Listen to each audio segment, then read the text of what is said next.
Welcome to the April Ordinary Council meeting of Dubbo Regional Council. I advise that this meeting is being streamed live to the internet. All those present should refrain from making any defamatory statements, and upon joining these online meetings you accept the condition that your image may be recorded and streamed to the internet, as well as being retained in the archive of the recorded council meetings and standing committee meetings.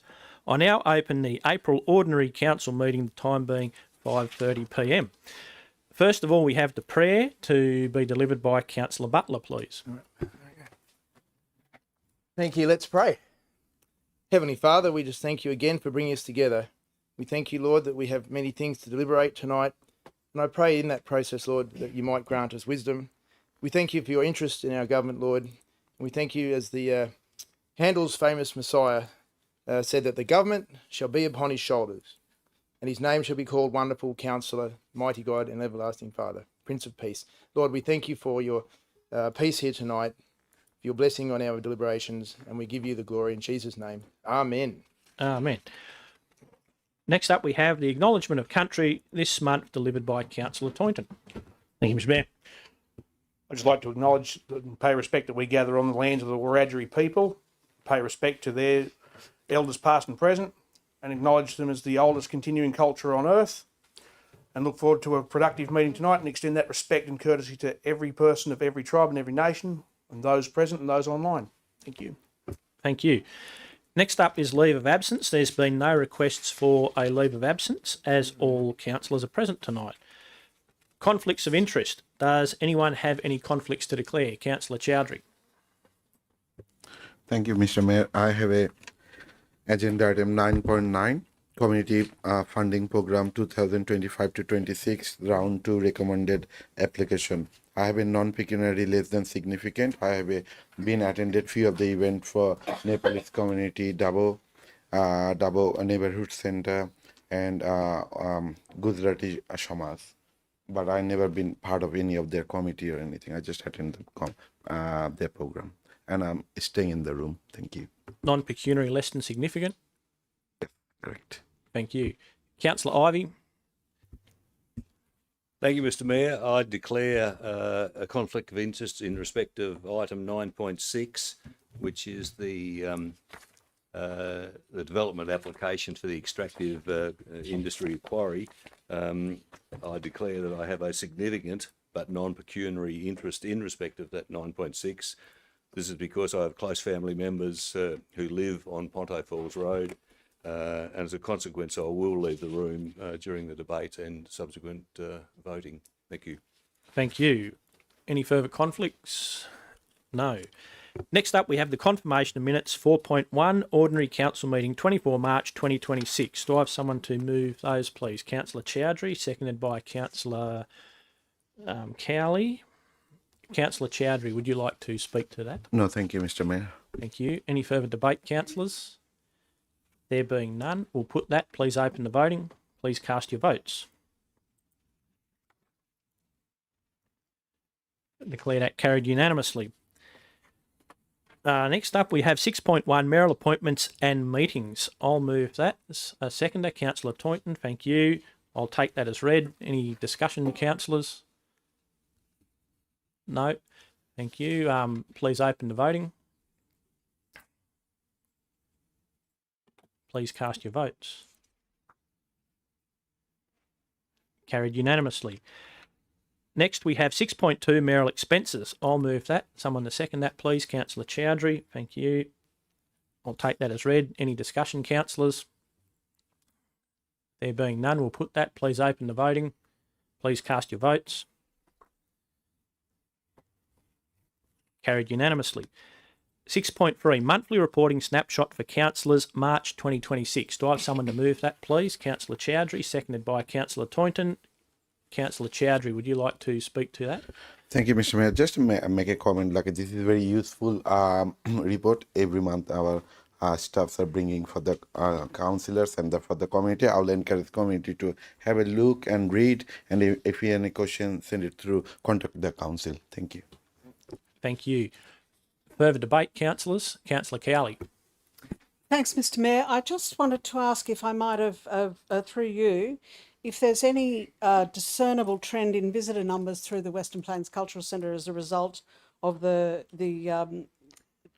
Yayoi Kusama exhibition, and also any feedback from the Western Plains Cultural Centre or the staff on the value of having the guides there to assist visitors to the centre for that exhibition. Thank you. To the Acting General Manager. Through Mr. Mayor to Mr. Elms. Thank you for the question, Councillor. I think visitation to the centre has been steady. The numbers reflect that. I don't think the exhibition has necessarily resulted in a massive increase off the average, but it is here for some time as well. So it does take a little time for things like this, for the word to get around as well. Certainly the holiday periods are our peak times for this, particularly as we move into out of winter into spring, is something that we're looking forward to and preparing for. And the additional staff person that's in place to manage the exhibition itself and to provide explanation as well, it has been well received and is an integral part of the exhibition as well. It's one of the commitments that we made and had to make in order to get the exhibition. So all in all, we're happy with how it's going. It's off to a steady start, but we're looking forward to hopefully, as we move out of winter into the warmer months, we see an upturn in visitation. Councillor Cowley, further? No, thank you, Mr. Mayor. Thank you. Further debate, councillors. Councillor Chowdhury. Thank you, Mr. Mayor. I just would like to thank you, our customer support team. They are doing fantastic job, because I just checked like a web chat. They reached like a 96% of satisfaction. So well done, the director and the team. Thank you. Thank you. Councillor Wells. Thank you, Mr. Mayor. I just wanted to make a comment for the Macquarie Regional Library. In my naivety, I thought as we grow in a community of technology that would decrease its need, but it is not the case. When you're at the Dubbo Regional Library, there's still a lot of activity there, and it's great when you go there and see how frequently it gets used, and these stats obviously show that. So I just wanted to say bravo to the people down at the library, and encourage other people to go along. Thank you. Thank you. Further comment or debate, councillors? There being none, we'll go back to Councillor Chowdhury. Right of reply to anything there? No, thank you, Mr. Mayor. Thank you. Please open the voting. Please cast your votes. Carried unanimously. The next item is 6.4, Dubbo Regional Livestock Markets feeding fees. Do I have someone to move that, please? Councillor Richardson, Councillor Cowley the second. Councillor Richardson, would you like to speak to that? Just to say that, as usual, it's an excellent report, and it'd be interesting to debate it. Thanks.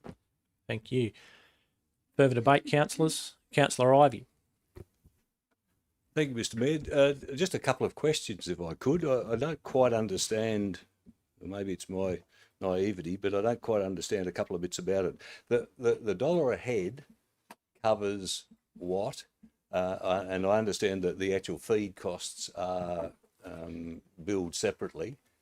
And I was just wondering how, so what does the $1 a head actually cover?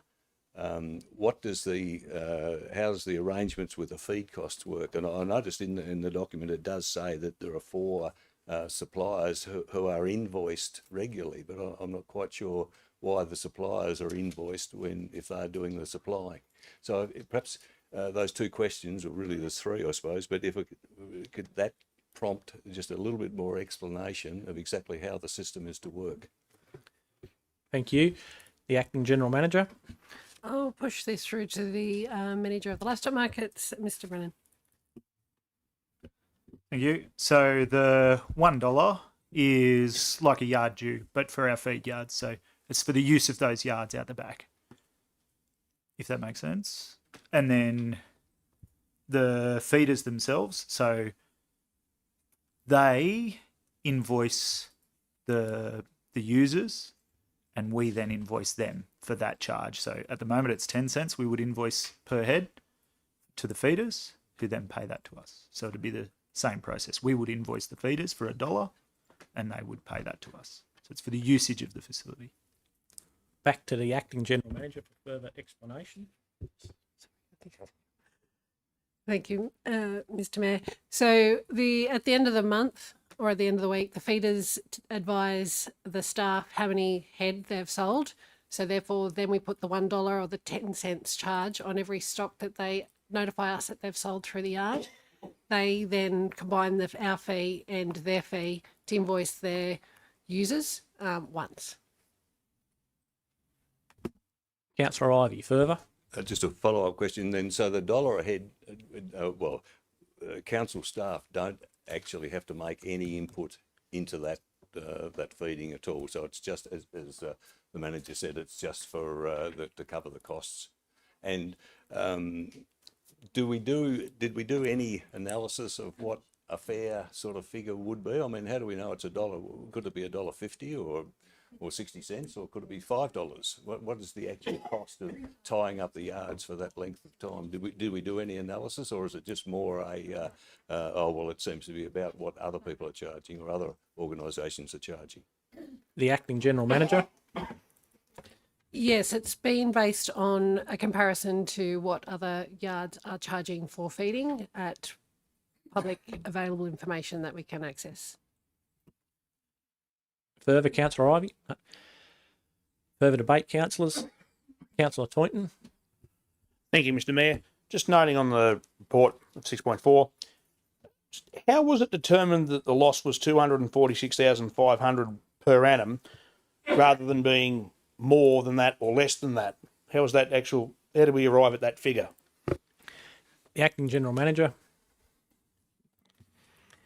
Through you, Mr. Mayor, it was calculated based on what the numbers of feeding events that we have incurred, and it was based on the stock that we recorded that were sold through the yards.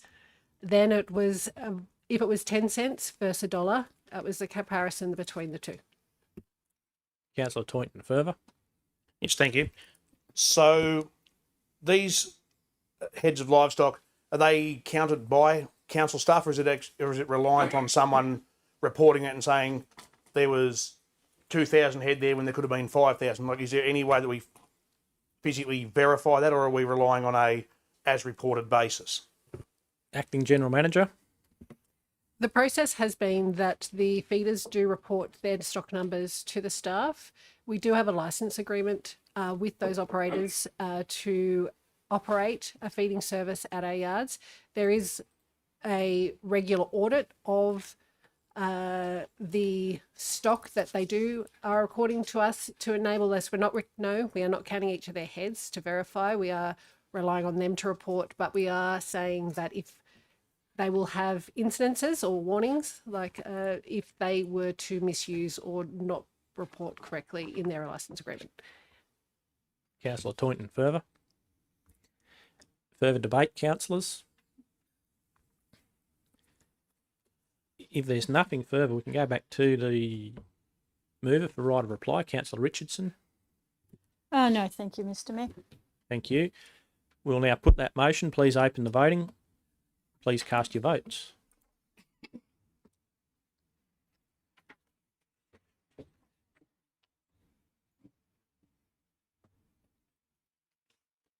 Carried unanimously. Councillor Butler with a show of hands for in favour. Thank you.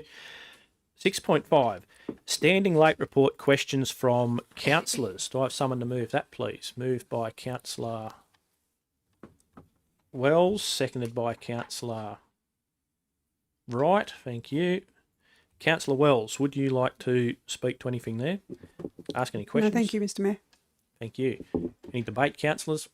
Councillor Dickerson. A question, please, Mr. Mayor. I sent a question through there.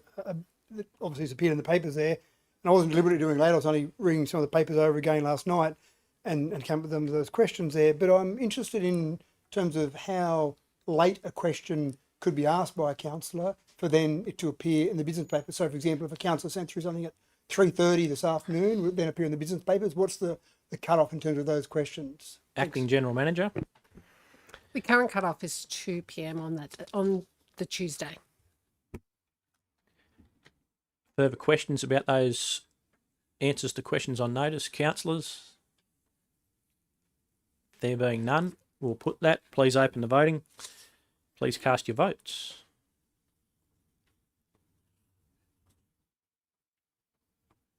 Show of hands by Councillor Butler and everyone else online. Carried unanimously.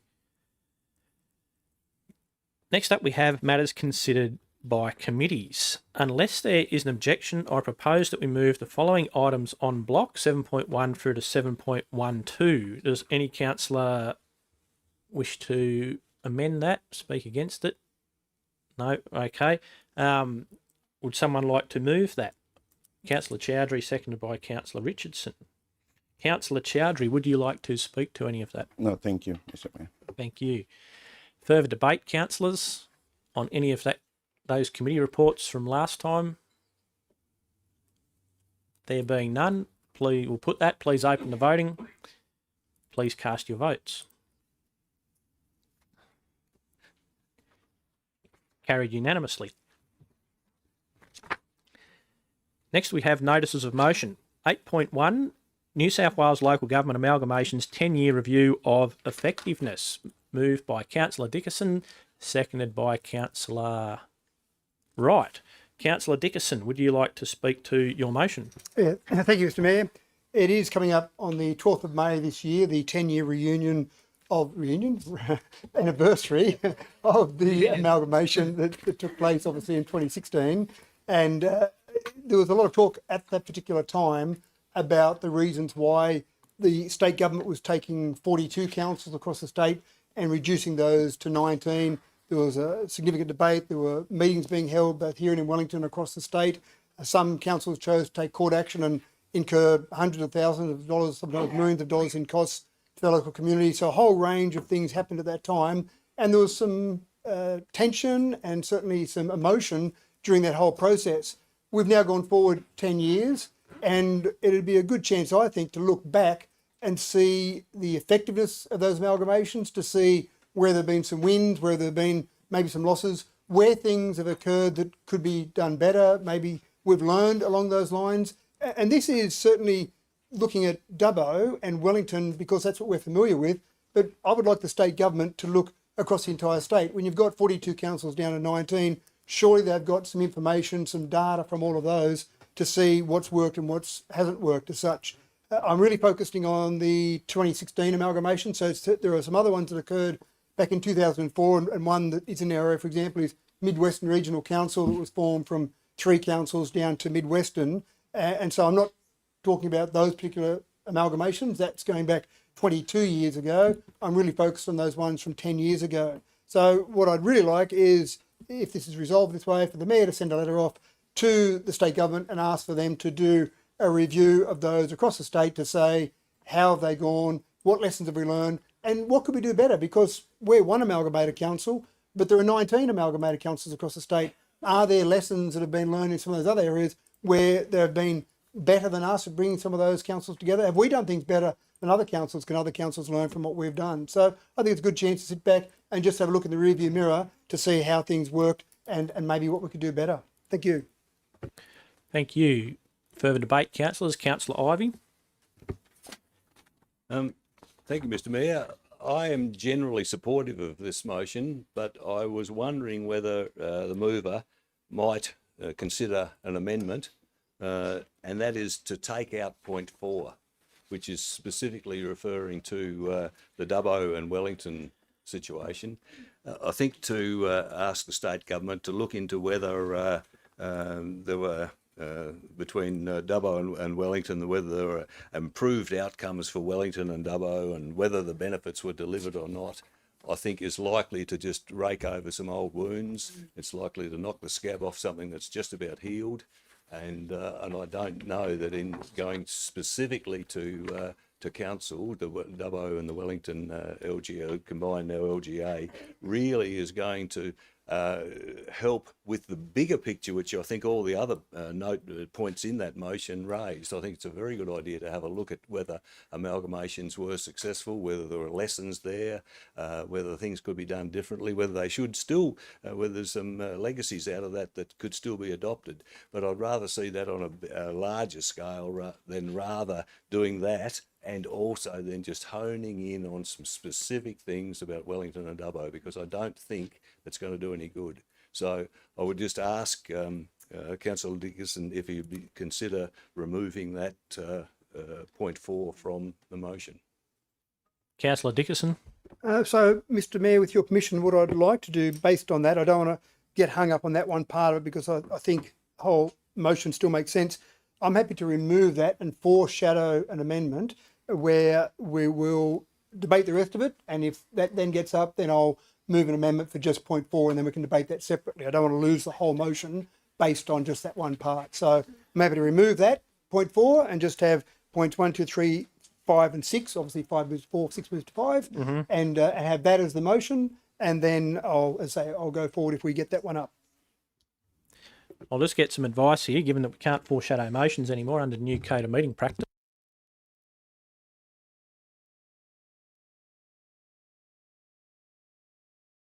We'll just get some advice here from the acting general manager.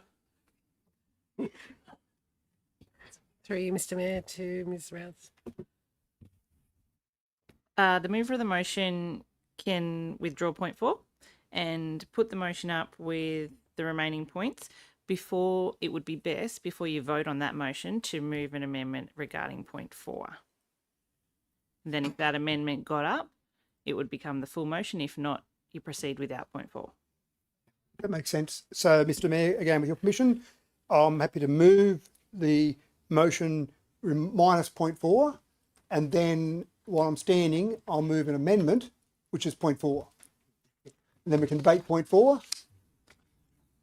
Although, sorry, it's you, Mr. Mayor, Ms. Rouse, I was trying to make it a bit quicker in case the motion doesn't get up. It was almost felt like we're debating something that mightn't get up in the first place. I was trying to do it a bit quicker the other way around.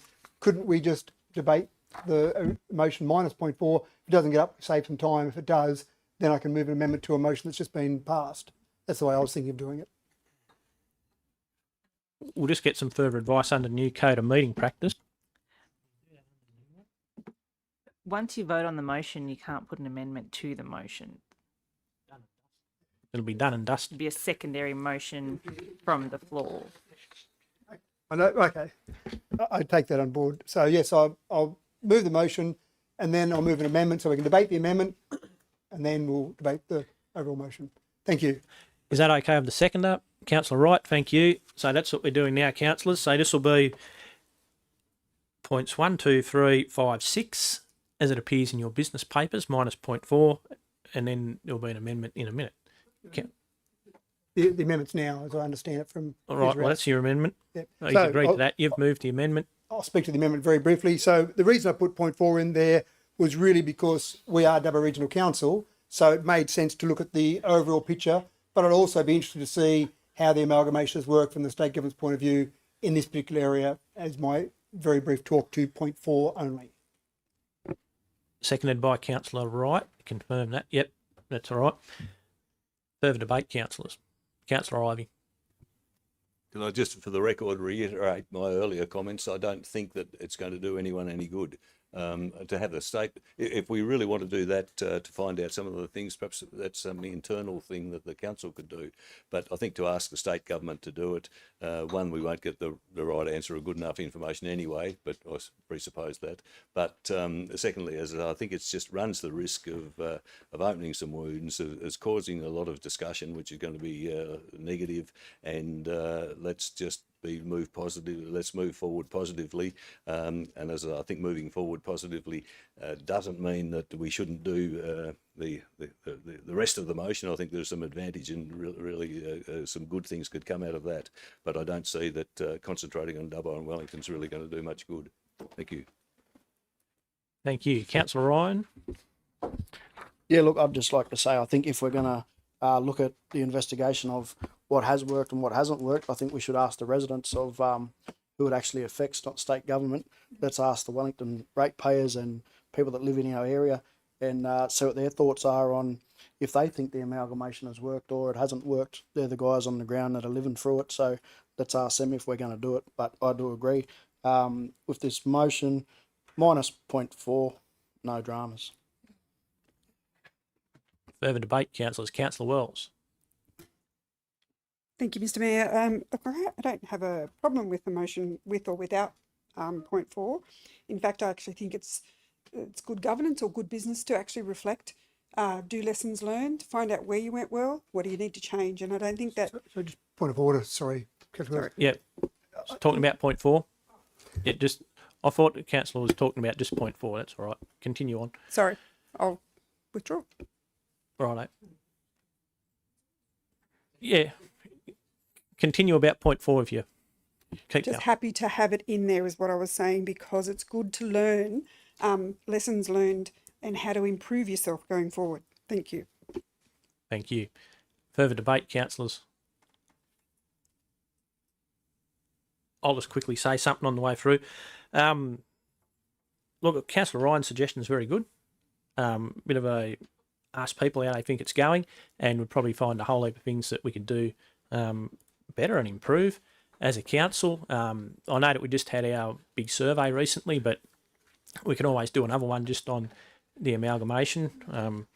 But look, if we're going to do all this other stuff that's points 1, 2, 3, 5 and 6, then we might as well include 0.4 as well. And another good thing would have been to ask that the KPMG report was released. It was never released, but anyway, look, anything we can do to make it all work better will be fine with me. I don't think anyone's talking about wanting to split up or any of those sort of things. So yeah, just get an answer and see what comes out of it and look where we can improve.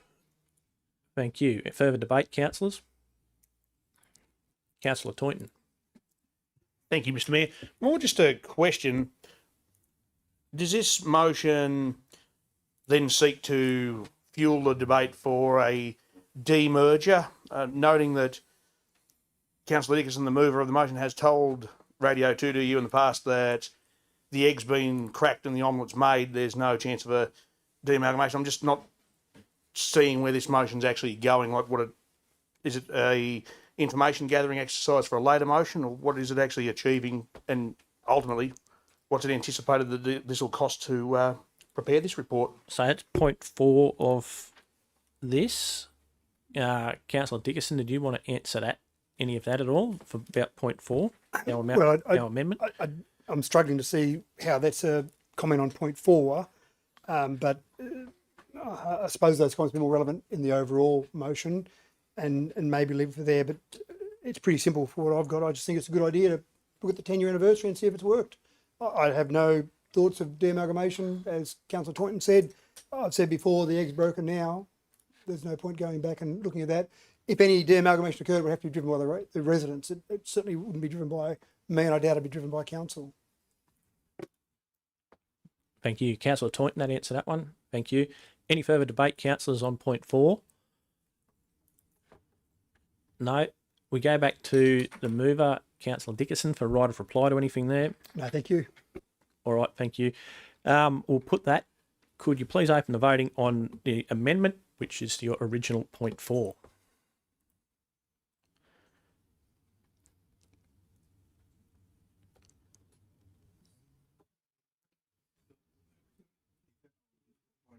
Just for 0.4, yep.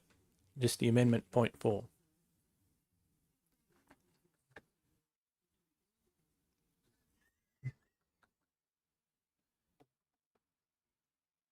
Okay. Refresh. Councillor Butler, can you just hit refresh on your... And I can't... That's 1, 2, 3, 4, 5, 6.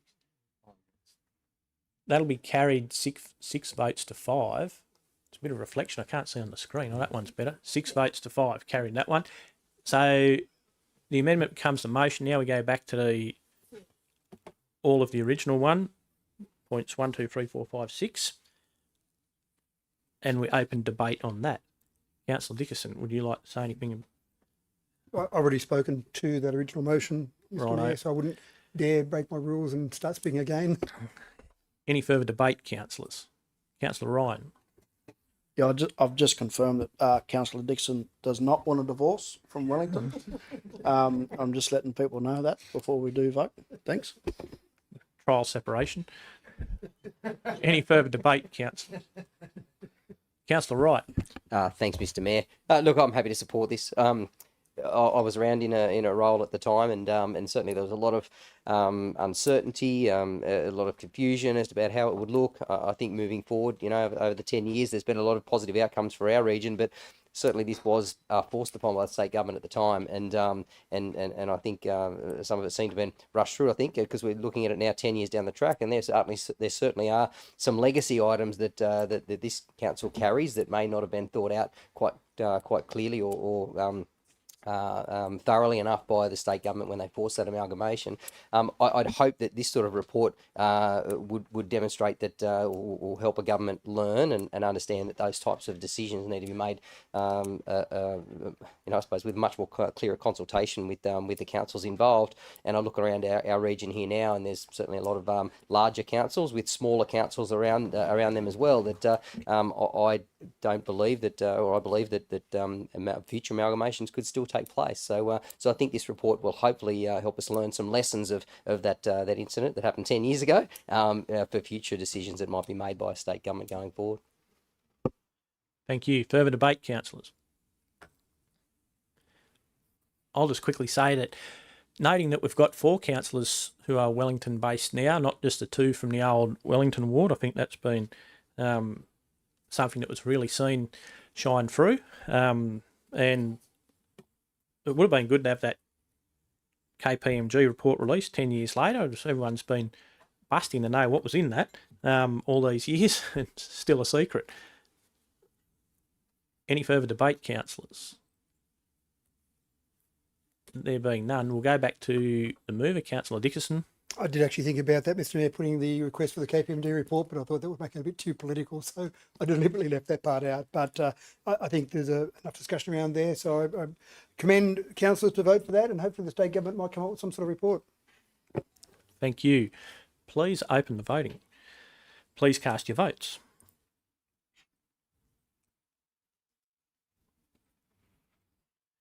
Carried unanimously.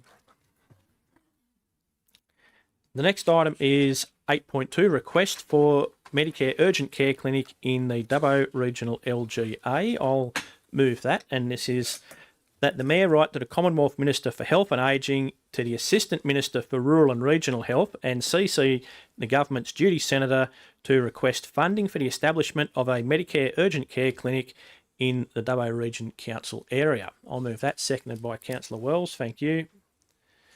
I'll just briefly speak to it. There was one built and opened at Bathurst recently, and talking to people down there, it's a real win for the community to have something where you can go and see a GP at with no out-of-pocket expenses, completely run by the government and funded by the government. Would be great for somewhere in our local government area.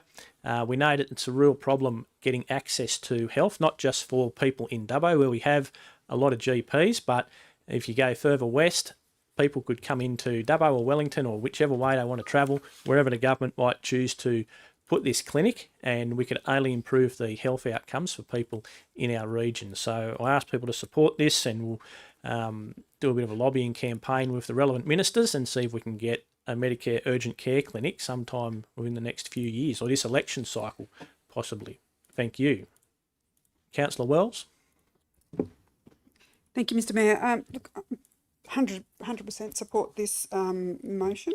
I have a question though, and it could be controversial, so take it how it comes. My understanding was the Western Plains Medical Centre was originally set up to support the community around walk-in appointments, whether it was urgent care or other care, and it's not the case. Oh, it wasn't set up. Okay.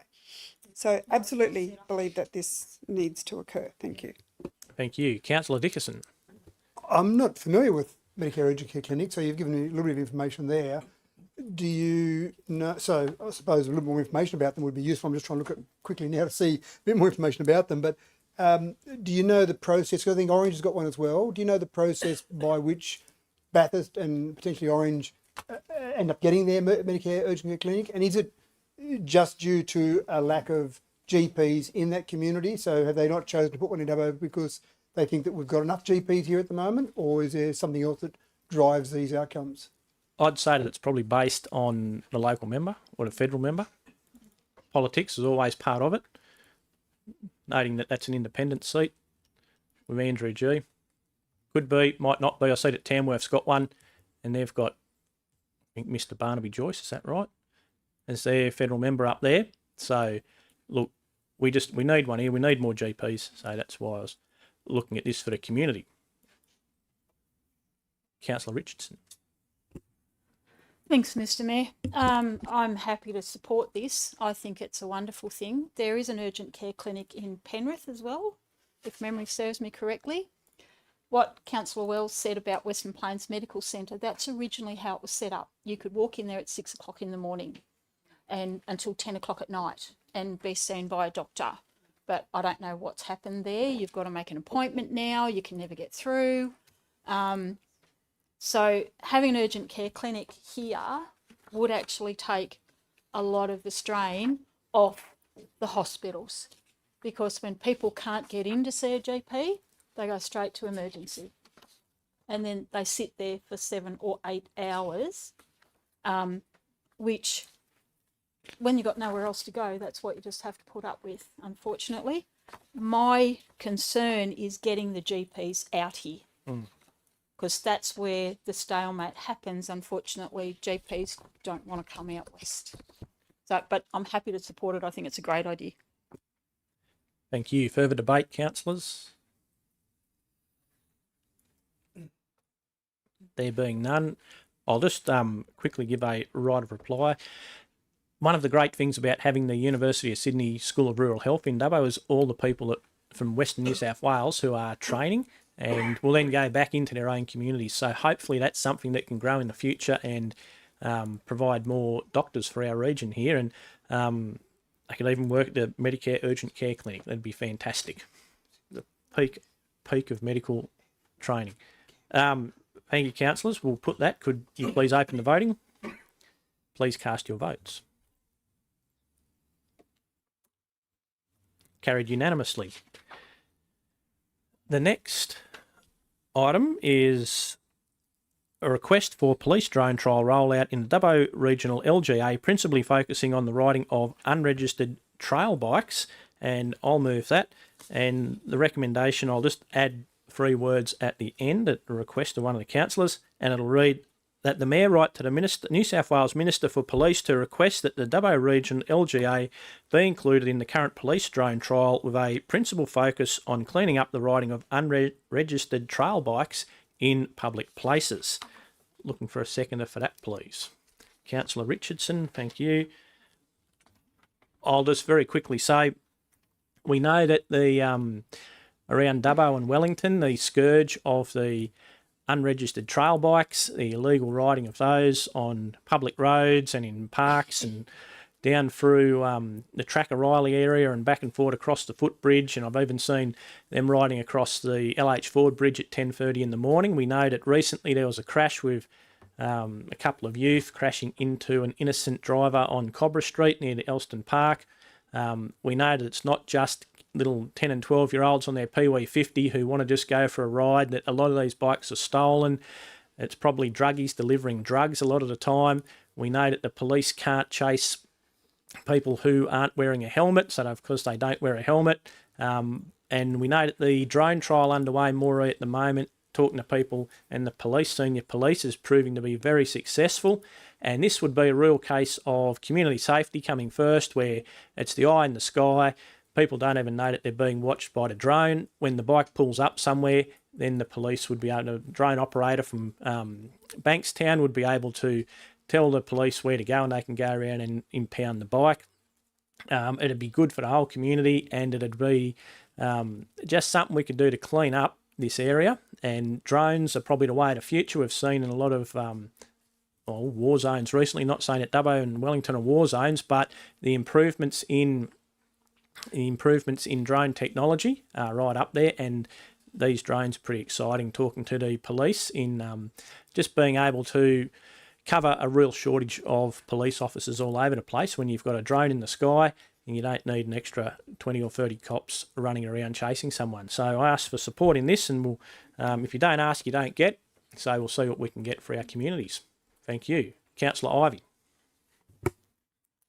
Thank you, Mr. Mayor. I will support the motion with those extra three words in, but I'm also very mindful of what Mr. Wilkinson said at Public Forum. I thought he made some very good points in that just doing the policing, just looking at it with a drone, is not addressing the real problem. It's addressing well, it's not addressing the symptom, it's addressing the outcome. And I think that following, again, one of the good reasons for supporting this is that if we do get this drone presence in Dubbo, Wellington area, then it will give the opportunity to say then, okay, what's next? You know, we've recovered up X number of bikes, or we've seen 10 people doing it or 100 people doing it, then we as a council can say, well, look, there's the evidence. What next? What can we do to cut those numbers rather than just go around and confiscate the bikes? So I think, yes, it's worthwhile pursuing, but from my point of view, only as in that it is a very good segue into the next stage of that work. Thank you. Thank you. Further debate, councillors. Councillor Dickerson. Speaking of segways, almost, e-scooters are a bigger, I actually see them as a bigger problem than unregistered trail bikes around places like Trackaryley, because you see a lot of e-scooters. I see the occasional trail bike, but I certainly see e-scooters every time I'm out on Trackaryley. I know the police drone in Moree focused on unregistered trail bikes.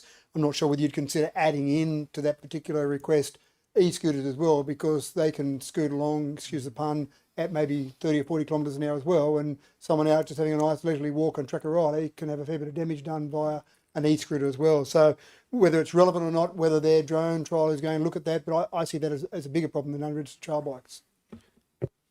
Or we could wait till next month, and Councillor Cowley was going to bring one next month. I'll wait. What if I leave it till next month and we'll have another one next month, Councillor Cowley? I can add that in the letter anyway. Further debate, Councillor Wells. Thank you, Mr. Mayor. I just wanted to sort of agree with my colleague, Councillor Ivey, but and 100% agree with this motion as well. And hearing the other conversation, it makes sense. But saying that it's just part of the picture. So you'll need to do a range of other different things, diverse things, to sort of address the overall issue. We know that kids won't wear helmets. We know that if we create spots, which we want to create for them to take their trail bikes, that doesn't mean it's going to take them off the road. So there's a number of things that I think that we need to do, and this is part of the picture, in my view. So happy to support. Thank you. Thank you. Councillor Ryan. Yeah, look, I'll be supporting this motion just for the simple fact that in Wellington, you know, we're terrorised by guys on these bikes, and speaking honestly, it's, you know, in town we've got the drug dealers that are delivering drugs on these unregistered bikes because it's a simple way of evading the police. I realise that we need to do more and get somewhere for the kids that are doing the right thing to go and ride their bikes. But at the same time, if we can pick up, you know, one or two bikes from this drone and follow them to that address, and if they are kids, you know, we've got to put some ownership back on community members and say if they're kids, well, the parents somehow have to be held accountable for the actions of their kids if they're minors. We can't just pass the buck and say, oh, they're only kids having some fun. But, you know, we were kids once and we had fun, but we did it in the right way. So, you know, all for getting a spot for the guys to ride their motorbikes and do whatnot. But this motion is simply about the ones that are doing the wrong thing, doing it on purpose because they know that they can evade the police on a dirt bike. Very simple. And I probably shouldn't say this on live, but I did it as a kid. So it's just a simple, we're trying to crack down on the people doing the wrong things. Simple as that. If we can do that, we're, you know, chipping away one block at a time. Thank you. Councillor Toyton. Thank you, Mr. Mayor.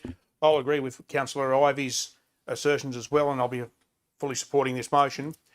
This might actually pull a scab off the wound that we see random hours of the night where you might be coming back late from another town and you see here's a bike scooting up the road, 2 kids on it, no helmet, no lights, it's an unregistered trail bike. This might give us a chance to say, all right, this is the unreported crime that we see in this town, whereby the Boscar statistics could be reviewed by saying, well, look how many arrests we've made because of unregistered bikes, drug runners, you name it. This might actually then allow us to say, well, this trial's been a good thing to say we now get more police officers allocated to our area because they're saying we didn't realise the problem was this bad. Because people are only arrested if they're caught. That's the only time that there's a record to say that a crime has occurred. I mean, we go downtown, we see broken windows. If a perp's not caught, it's just vandalism, but there's no arrest. There's no real report to people look at it and say, well, there's nothing in it. But this might actually reveal that there is a bigger problem here. And if we can be part of a trial that has an end goal that can allocate more police to us, I think this is a good thing. I'll support the motion 100%. Thank you. Further debate, councillors? There being none, there's probably not much more to say.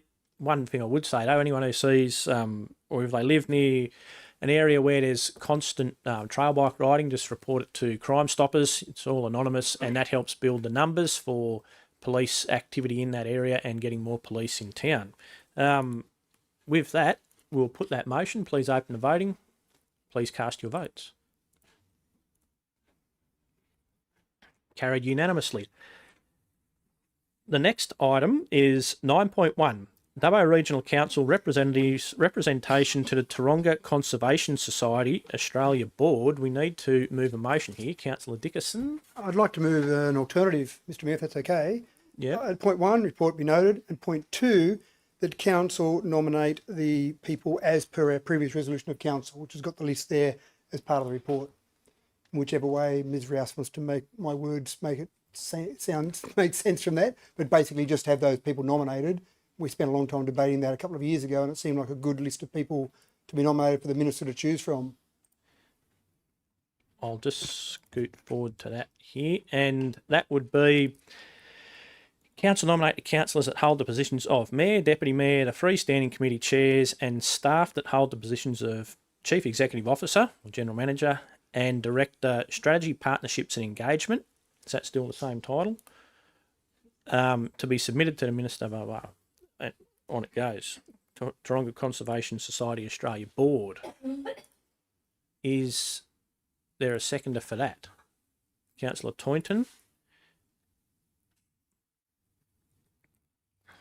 Councillor Dickinson, would you like to speak to that? In the past, with the Taronga Board, from council, and we've had people like Councillor Cowley as a community representative, but from the council perspective, we've had the Mayor of the Day has been the representative on occasions, and we've had the CEO / General Manager be the representative on various occasions. Both of those two people make sense, and we debated that back in 2023 at length to see who would make sense for us to put forward.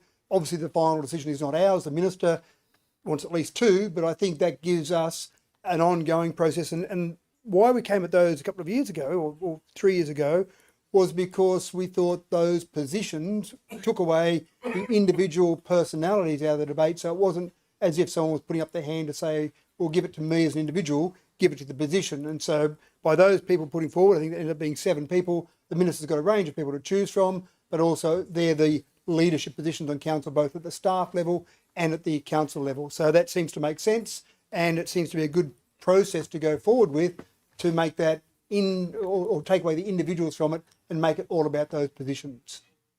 Thank you. Further debate, councillors. Did anyone want to add any extra names to that? Councillor Cowley? Yes, look, thank you, Mr Mayor. And as Councillor Dickinson said, this is a position close to my heart, but I do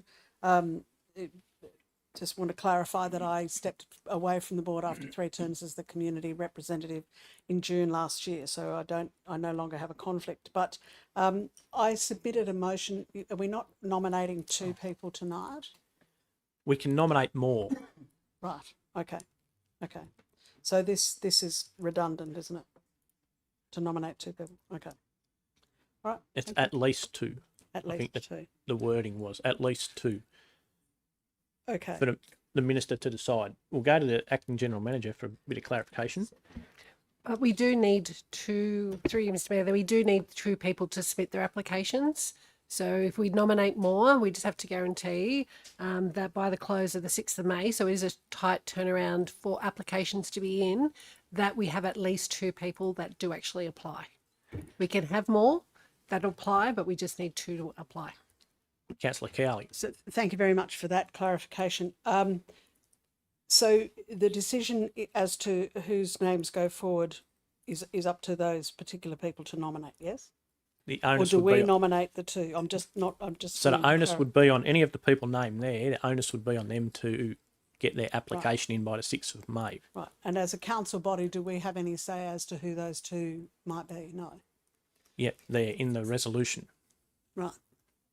Okay. All of those people may put their application in. Only 2 may. Could be at least 2. Councillor Wright. Thanks, Mr. Mayor. Obviously, one of those people, and being this chief executive officer, isn't in the room. He's talking me through the process of ensuring that the CEO would have sufficient time and when he'd be notified. The acting general manager, I think, had a look at this already. Through you, Mr. Mayor, we did contact the incoming general manager, Andrew, to see if he has interest in applying, and he expressed interest in applying for the position. It'd be up to councillors to decide if we want him to apply, but remembering that it's the minister who picks the person. Further debate, councillors. Councillor Wells. Thank you, Mr. Mayor. I'm just curious why we've only stuck to the small numbers of the standing committee, the mayor and the general, and the deputy mayor. In terms of councillors, does it not go across to other councillors who may be interested? Thank you. So I can start explaining that if you like, and throw it to Councillor Dickerson. As Councillor Dickerson said, that was the resolution from last time. So Councillor has gone with that this time. Councillor Dickerson, would you like to add anything further to that? Only briefly, Mr. Mayor, I just remember back to the old Dubbo City Council days, there used to be a little bit of lobbying by some councillors saying, oh, I'd really like that position. And then individuals started to become involved from their individual personal perspective. When we debated that back in 2023, you might remember that we determined at the time that it was better to have positions rather than individuals, and those positions are the leadership positions within council, the mayor, the deputy mayor, those 3 chairs. Now, to Councillor Cowley's point, if I may, Mr. Mayor, while I'm standing, that yes, if Councillor Cowley would rather nominate Councillor A and Councillor B, absolutely you can do that, defeat this motion, and then put forward Councillor A and Councillor B as the 2, because that's what we have. We have to submit at least 2, and presumably those 2. And I remember last time, Mr. Mayor, there were 7 there, and I'm pretty sure all 7 got their applications in, and the minister just went through those and picked one of those, being our CEO at the time, who was on the board at the time. So my idea in continuing on that was, rather than going back to the old days of individuals saying, oh, can you please put me in for that position and I'll buy you a coffee tomorrow. I'm sure they wouldn't do that, but that type of thing. It's just the positions, and if they're the positions going forward, it's always just those positions. And then the minister, as the mayor correctly said, the minister picks anyway from those particular positions. Thank you. Or any councillor may wish to broaden that out and say any councillor can apply. Right. Any further debate, councillors? There being none, I don't think we had any questions there, did we? I had my right of reply a second ago. Yeah. Okay, councillors, we'll vote on that. Please open the voting.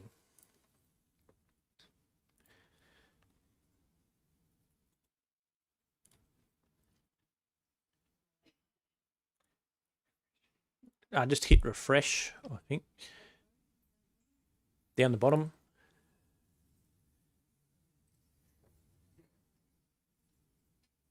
Carried unanimously. Next item is 9.2, results of public exhibition draft, amended Blue Ridge Precinct Development Control Plan, moved by Councillor Wright and seconded by Councillor Ivey. Thank you. Councillor Wright, would you like to speak to that? Thanks, Mr. Chair. Only to say thanks to Dubbo Environmental Group for putting in a quite a detailed submission there. So obviously their contribution is has been considered. Thanks. Thank you. Further debate, councillors? There being none, we'll put that. Please open the voting. Please cast your votes. Carried unanimously. 9.3, Development Application D 2025-542, Multi-Dwelling Housing, 73 units and Community Title Subdivision. Do I have someone to move that, please? Moved by Councillor Wright, seconded by Councillor Ivey. Councillor Wright, would you like to speak to that? Thanks, Mr. Mayor. Obviously, we're well aware of the fact that there is a shortage of housing, and anything that contributes towards easing the shortage is something I'd support. I do like the fact that there's quite a number of a bit of a mix of housing here: 2 bedrooms, 3, and even 4 bedroom dwellings, detached and attached and detached. So obviously, a fast growing area in Dubbo, and supported by the new shopping precinct up there in South Dubbo. So yeah, more than happy to support what we're doing with this DA. Thank you. Councillor Chowdhury. Sorry, Mr. Mayor, I forget to declare my conflict because non-pecuniary less than significant. I live in South Lake, but I'm staying in the room because it's a development, nothing to do with me. Thank you, Councillor. Further debate, Councillor Ivey. Thank you, Mr. Mayor. I'd just like to make the comment, perhaps following on from Councillor Wright's comment. Isn't it good that, again, the developer sees a need for this type of housing? It's obviously picking up on the changing trends of housing requirements. You go back 20 years, everyone wanted a big backyard where they could play cricket in the backyard and have a lawn to mow. And now, obviously, that's very much a changed perspective, and it just seems that this very significant development is catering to a large part for those changing demands. And good on them for putting up the development. I think it's a great idea. Thank you. Thank you. Further debate, councillors. There being none, we'll go back to Councillor Wright for a right of reply. No, thanks, Mr. Mayor. Thank you. Please open the voting. Please cast your votes.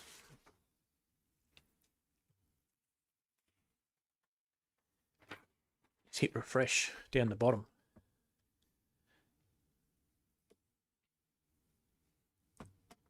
Thank you. Carried unanimously.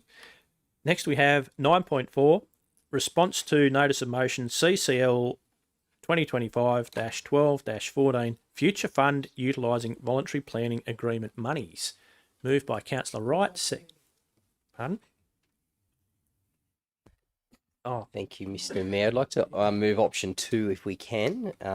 Can read that out for the benefits of those people watching at home. Is that the report of the Manager Growth Planning dated 3rd of April 2026 be noted. Point 2, that Council conceptually endorsed the creation of a future fund for planning agreements from renewable energy projects in the Dubbo Regional Local Government area. And point 3, that a further report be prepared, including further analysis of the options included with the report, a draft future fund policy and draft operating procedures. Thank you. Seconded by Councillor Wells. Councillor Wright, would you like to speak to that? Thanks, Mr. Mayor. Look, obviously, there's a lot of opportunity on the doorstep of this LGA with respect to a lot of these renewable energy projects, and whether we like them, whether we don't, it'd be a shame that if council didn't position itself in such a way that we could take full advantage of these projects, whether we agree with them or whether we don't. There's obviously a current policy in place at the moment with respect to the renewable energy framework. And I guess I've been thinking a bit more about this and looking forward, and I think there's a word in that report that just talks about intergenerational, and I think for council not to consider how we can benefit from this intergenerationally, I think we'll miss an opportunity. So there's obviously a couple of other councils that are looking at something similar. I see Muswellbrook are doing something with their mining assets up there, and obviously Armidale doing something similar with their res as well. There's a couple of tables in there that have been put forward by the staff with respect to how those numbers might look. I must say they are only based on half a dozen VPAs that have currently been executed. We've got another one here tonight to give staff the opportunity to go forward and negotiate on. And there are many, many more that could potentially come across the desk of council over the coming years. So I am pretty keen to see this progress and understand a little bit more about how it would work. And I would hope that any report could consider how to continue to support the framework of that renewable energy framework that's currently in place, especially with respect to the specific outcomes that framework sort of sets out to achieve. So that's my take on it. I'm happy to hear anyone else's thoughts. Thank you. Councillor Dickerson, then Councillor Ivey. Thank you, Mr. Mayor. When I hear the term future fund, I think of Utopia, and when they're bereft of ideas in the TV show Utopia, they come up with the idea of a future fund to make it look like they're doing something when in fact they're not doing much at all. So I'm not normally that much of a fan of future funds. And if Councillor Wright was asking that we put together a future fund today, I would vote against it. But all Councillor Wright's asking for there is that a further report be prepared, some further analysis. So I'm happy with that. I will support the motion based on the fact that we are just looking for a further report to analyse that and potentially change my whole concept of the future fund. What I would generally like to see with the money that we've got coming in from our various renewable projects, the renewable energy projects that are in our LGA, is for us to use that money in the best possible way today and build things for future generations rather than have money setting aside to then allow future generations to use that money, because I think we're better off using that money to try and drive more economic value out of that. So I hear future fund and I do cringe a little bit, but let's get a report back. Let's see if you can change my mind in terms of what that future fund might be used for, how it would be used, what ways it could benefit our community today and into the future, and see what can come from that. So I'll be interested to see what comes back from that report. Thank you. Councillor Ivey. I'll vote against the motion. As people know, hopefully in this room, I am in favour of the money that is going to flow from renewables. I think it's quite significant, and I think it's really something that we should grasp with both hands. I don't think we need, at this stage, maybe things will change in future, but for the next 5 or 10 years, I really don't believe we need a future fund. I think there are enough projects in this area that the money coming in the next few years can very well, very productively be spent on to get some benefits now. Any money that's taken away from that now, instead of being spent for a legacy for the future, and it can be spent on a legacy from the future now, any money that's taken away from that has to be by definition invested in a future fund. It has to have governance applied to it. It has to be administered. It has to be invested in a virtually secure investment, which will return on today's market 3 or 4%, when inflation is running at 5, 6 or 7%. So by putting money into a future fund in the next few years, when there are projects out there crying out to be funded, we are going to be putting money away and losing money because of it. Now, and the other thing about a future fund is that it's quite a good idea if you get a real big influx of money now for the next year, this year and next year and the year after. That's a really good idea to put some of that away for future. But these projects, we are getting 25 or 30 years worth of money coming in each year. That's the future fund. We don't need to put money away now to spend in 10 years' time, because in 10 years' time we're going to be getting indexed money coming in. So I think I know that the motion refers to just another report, as Councillor Dickerson said, but at this stage we don't need it. Look, maybe in 5 years' time or 10 years' time, we'll say, look, really, we've run out of projects. We really haven't got anything to spend that on. Well, in that case, okay, let's start to invest it for something in the future. But right now, no, there are so many projects which can be funded. Let's get on and provide some benefits to the community, which will, by definition, have a legacy that a future fund otherwise would provide. But by spending the money now, before inflation takes over, we'll get a better bang for buck. Thank you. Thank you, Councillor Chowdhury and Councillor Toynton. Thank you, Mr. Mayor. I just have a quick question because I've been attended few of the community session and people get really confused with this VPA money because they think it's a bit bribe to council, like a getting this fund and giving a little bit to the community. So which states, like in the project, in which states council signed with this VPA? Thank you. To the Acting General Manager. Through you, Mr. Mayor, to Mr. Jennings. Through you, Mr. Mayor, just to sort of clarify and also answer Councillor Chowdhury's question there as well, with future funds and what the report's looked at this stage, there is a vast range of options. We're looking at what a future fund could look like for Dubbo Regional Council and for our local government area. One of the things, and obviously with us looking at Muswellbrook and Armidale, Armidale Regional Council will have a report going to their council in the next couple of months on some of the next steps in their future fund. So we're very keen to have a look and to have to build that greater understanding about how that's going to operate on their patch as well. In terms of how things could potentially operate and some sort of a model, at this stage we've got a number of voluntary planning agreements that have been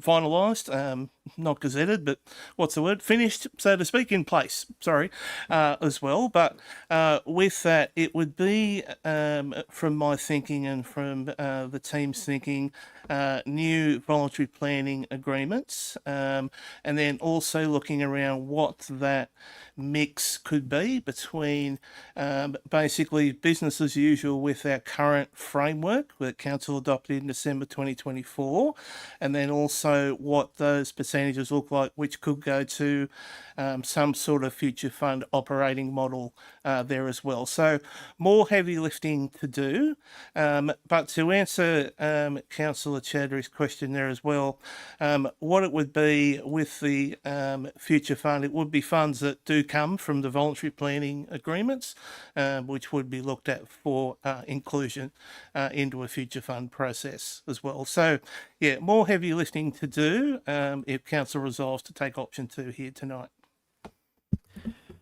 Councillor Chowdhury further.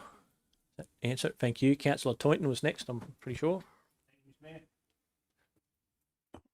Thank you, Mr. Mayor. So just touching on to Councillor Ivy's point with this, with his concerns with the future fund, is this every cent of VPA money going into the future fund, or do we have a mixture where we could say, well, we'll apportion some of it for a rainy day and some for projects that are needed in our LGA today? Like, is there a way that we can get the best of both worlds here? Yes, I think that was the scenarios, but chuck to the Acting General Manager. Through you, Mr. Mayor, to Mr. Jennings. Through you, Mr. Mayor, most definitely we need to look at some options for that, for the most appropriate percentage, and give you, as the elected body, some options to look at and to consider. Of course, if council wants to keep moving forward with that future fund process, we will obviously do some consultation around that as well, see what our community thinks on that. Councillor Toynton further. Thank you. Councillor Cowley. Thanks very much, Mr. Mayor. I don't profess to be an economic whiz, but I do like the idea of future proofing. And I take the point here that Muswellbrook Shire Council has made in saying that the primary objective of the future fund is to offset half of the mining rates and revenue category in line with anticipated decline, yada yada.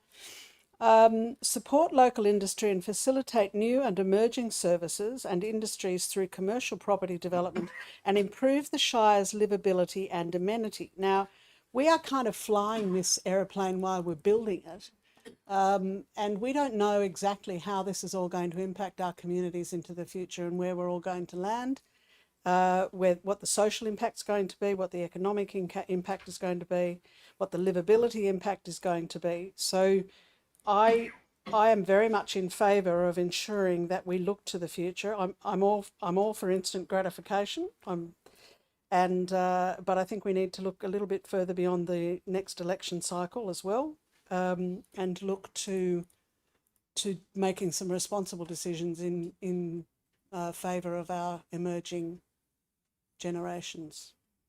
So I'll be supporting this. Thank you. Further debate, councillors?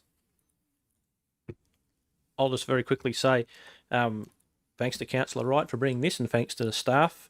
I'm more than happy to get a report into what a future fund may look like going forward from here. I note that one of the good things would be to build up a big wedge of money and do something really good rather than just spend it all each year. And I think that's one of the things with the Badangra wind farm is $60,000, $70,000 distributed each year, but there's no massive impact project per se. It's not like everyone in Wellington's saying, yeah, that paid for this and it's made all our lives better. A big legacy project that never would have happened otherwise. And I just think it'd be probably pretty prudent to save it up for a really big project. Might be a bridge over an area, could be something that wouldn't happen otherwise. Might be something in Wellington, who knows? But get that wedge of money from the different projects and then do something around that people can say, yep, that's what that paid for. Otherwise, it'll just be soccer shirts and things like that. So I'm more than happy to support this. No further debate. If there's not, we go back to the mover, Councillor Wright, for a right of reply. Thanks, Mr. Chair.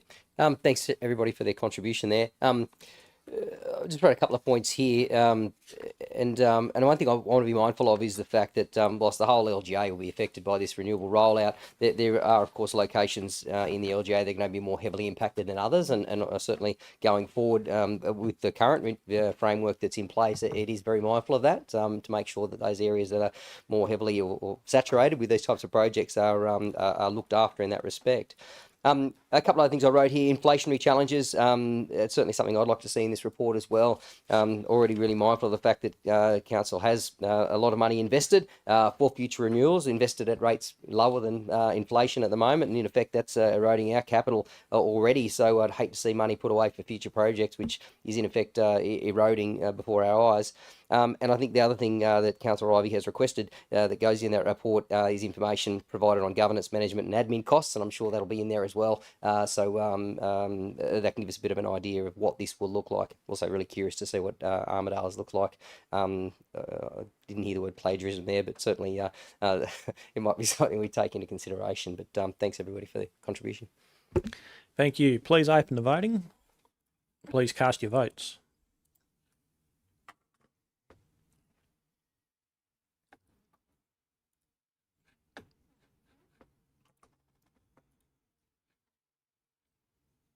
Carried 9 votes to 2.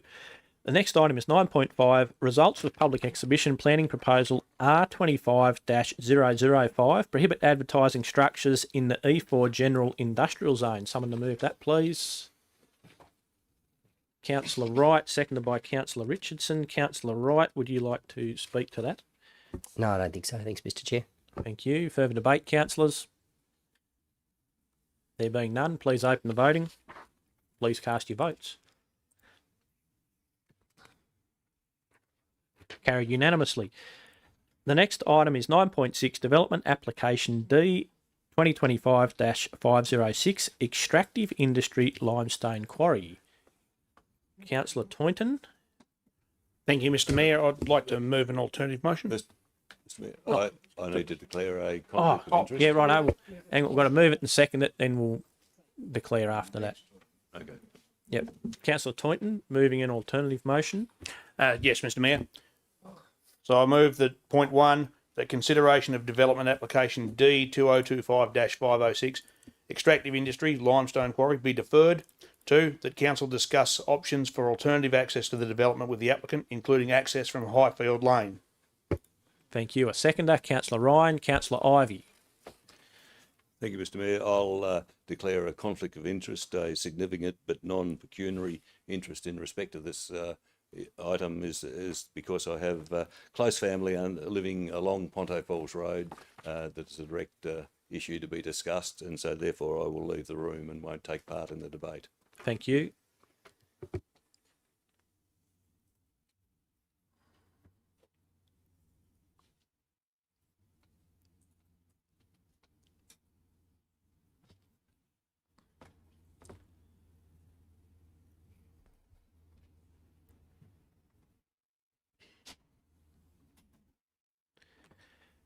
Councillors, there's the motion up on the screen. Councillor Toynton, debate on that. Speak to it? No. Other debate, councillors? Councillor Dickerson. Just a question. Often when we defer something, we defer it either until a time frame or until an action. That just says be deferred. Do we need to have something on there that says until a time frame or until the discussion around the alternative access? Some otherwise it kind of gets deferred forever. We'll just get some advice off the Acting General Manager. Through MC, yes, we will discuss what time frames. I'll throw to Mr. Jennings to put a time frame on that alternative motion. Through you, Mr. Mayor, if council resolves as per the recommendation that's up, the alternate resolution that's up there on the screen, what we would be doing is contacting the applicant and explaining that resolution and the what's actually in that resolution, and then seeking to have that discussion around alternate access with Highfield Lane, and also understanding whether there is any appetite such for that alternate access or not. If there is appetite, we then would be seeking amended details in respect to the application from the applicant for that access. There would also be some consultation that would have to happen with Transport for New South Wales, given it's a different access out onto the Mitchell Highway, and also another period of public consultation in respect of the actual development application as well. If the applicant didn't express that desire to make that change to Highfield Lane, the next stage would be putting a report back here to you as the elected body for determination of the development application. So sorry I haven't answered the question yet, but in terms of timing, it is dependent obviously on what direction the applicant takes after we have that consultation. I'm happy to perhaps, through you, Mr. Mayor, to provide an update report in 2 months' time in respect to the application. Yep. May I be so Councillor bold, Dickerson? Mr. Mayor, to say perhaps it would be better to say be deferred until such time and then follow on that council discuss blah, blah, blah. So essentially it doesn't lock Mr. Jennings into a time frame. The applicant may go faster or slower, but it leaves the time frame open until that discussion happens, which may happen in a week, a month, a year, but it lets that discussion happen as the time frame. Is the mover happy with that? The seconder, Councillor Ryan, happy with that change in wording? Yep. Okay, thank you. Further debate, councillors. Councillor Wright. Thanks, Mr. Mayor. It was just some questions or clarity comments maybe with respect to the report we saw a little earlier, which was a standing late report, questions from councillors, and there were some comments made by the relevant director with respect to traffic movements on Ponto Falls Road. Personally, I'm not overly worried about the traffic movements on the Mitchell Highway. I think Mitchell Highway is big enough to look after itself, and that can be the state government's issue. But Ponto Falls Road is our road, and I just wanted to ask maybe a question with respect to how, if we do go forward with this at a point in time in the future, can we get some specific data on traffic movements? Because I think we're looking at some estimates here, so a bit of a guesswork. So it'd be nice to have some specific data. And the other couple of questions were with respect to pavement strength and road width or verge that can carry those sorts of heavy vehicles. I'm not sure if there's any comment from the relevant director with respect to that, those types of things even now. The Acting General Manager. Through you, Mr. Mayor, to Mr. Jennings. I'll take that one through you, Mr. Mayor. The last traffic count that I'm aware of was undertaken in around 2014, and I believe at that time there was around 140 vehicles per day that were travelling down that route. Now, a lot's happened since that time. Obviously, the road has been sealed down to the reserve down the end. And we do note that there's 2 active quarries on that road already. It is my understanding, speaking to operational staff today, that we'd look to undertake a traffic count in the near future as part of this task basically to ascertain what we would do moving forward and whether the pavement is actually suitable for heavy vehicle movements. Thank you. Does that answer that, Councillor Wright? Further? Excellent, thank you. Thank you. Further debate, councillors?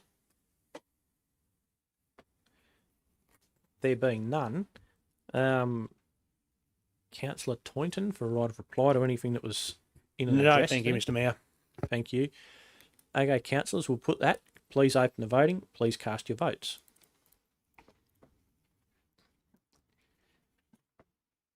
Carried unanimously. Could someone please invite Councillor Ivey back into the room?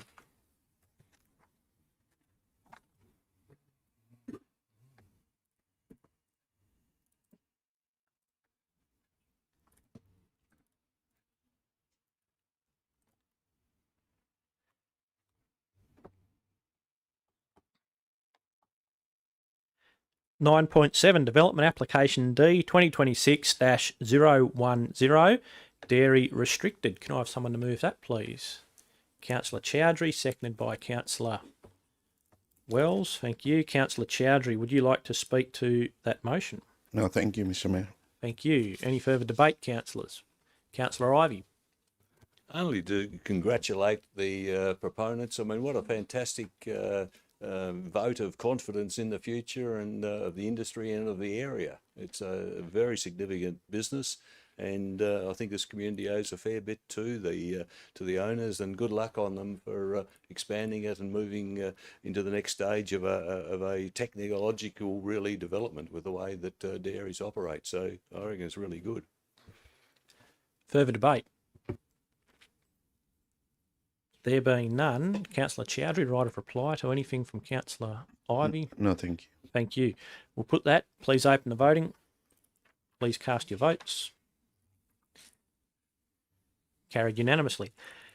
The next item is 9.8 Draft Planning Agreement Cabora Solar Farm, with the recommendation being as per the papers. Can I have someone to move that, please?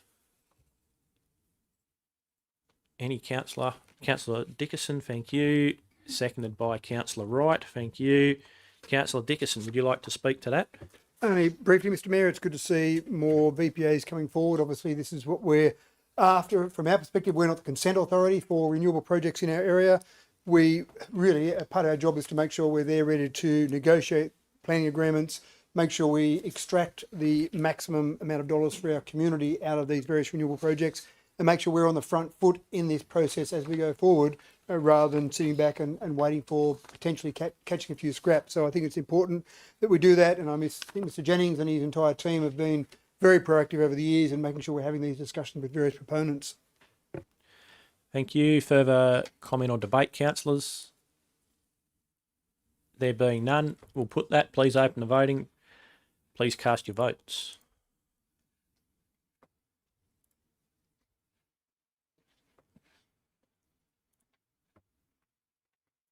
Carried unanimously. The next item is 9.9 Community Funding Program 2025-2026 Round 2 recommended applications. Can I have someone to move that, please? Councillor Cowley, seconded by Councillor Wells. Councillor Chowdhury. Thank you, Mr. Mayor. I have a non-pecuniary less than significant of this item. I have been attended few of the event from Dabo Neighborhood Center, Nepalese community, and Gujarati Samaj, but I'm not part of any of their committee, and I'm not part of this decision making. Thank you. Thank you. Councillor Cowley, speak to that at all? Not really, Mr. Mayor. I need to congratulate the successful applicants and to say it's wonderful to see such a diversity of projects being supported. Thank you. Further debate, councillors? Councillor Toynton. Thank you, Mr. Mayor. Just a question. How is it determined which applicants are successful and for funding and which ones are deemed not to? I just can't find that in the report here. Is there some kind of eligibility criteria, or is it just a requested too much and said, well, no, that's unreasonable? Just a bit of clarity around that. Thank you. The Acting General Manager.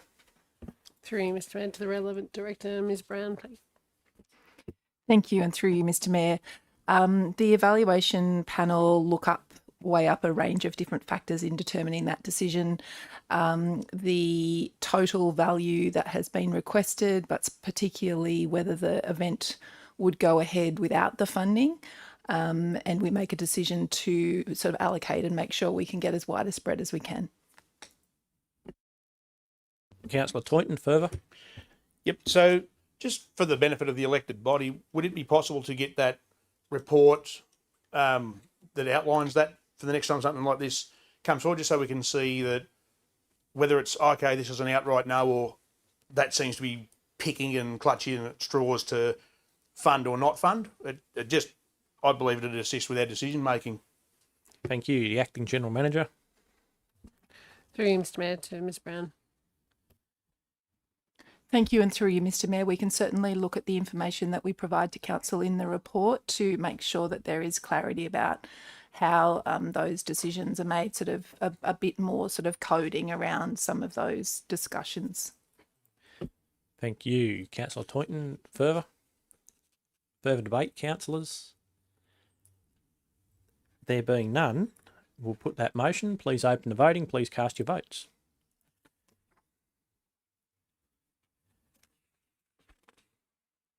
Carried unanimously. Next item is 9.10 Draft 2026-2027 Budget, Operational Plan and Associated Documents. Someone to move that, please. Councillor Butler, seconded by Councillor Chowdhury. Councillor Butler, would you like to speak to that at all? Yes, I've got a few things to speak to. So I think in general, I'd say we're happy with the budget, and I thank the staff for the work they put into it. I think it's more just a few tweaks that I'd like to discuss. So I was just noticing as the how would you call it, the document.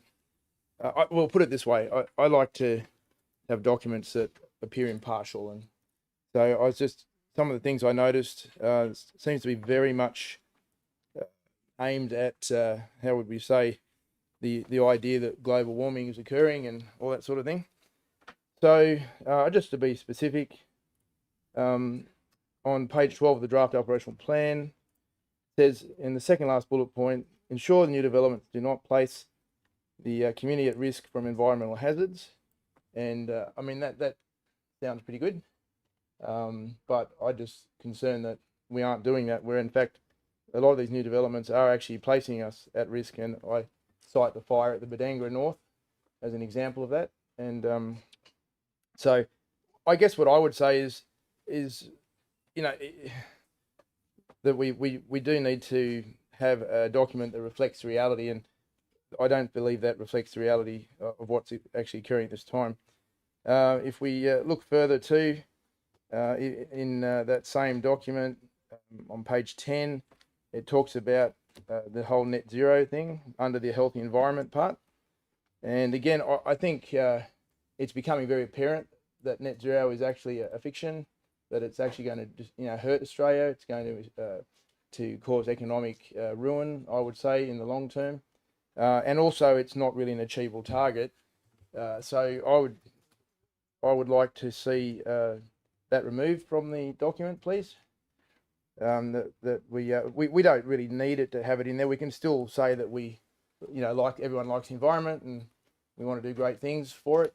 But I think aligning ourselves with obviously fictional goals is going to be counterproductive in the long run.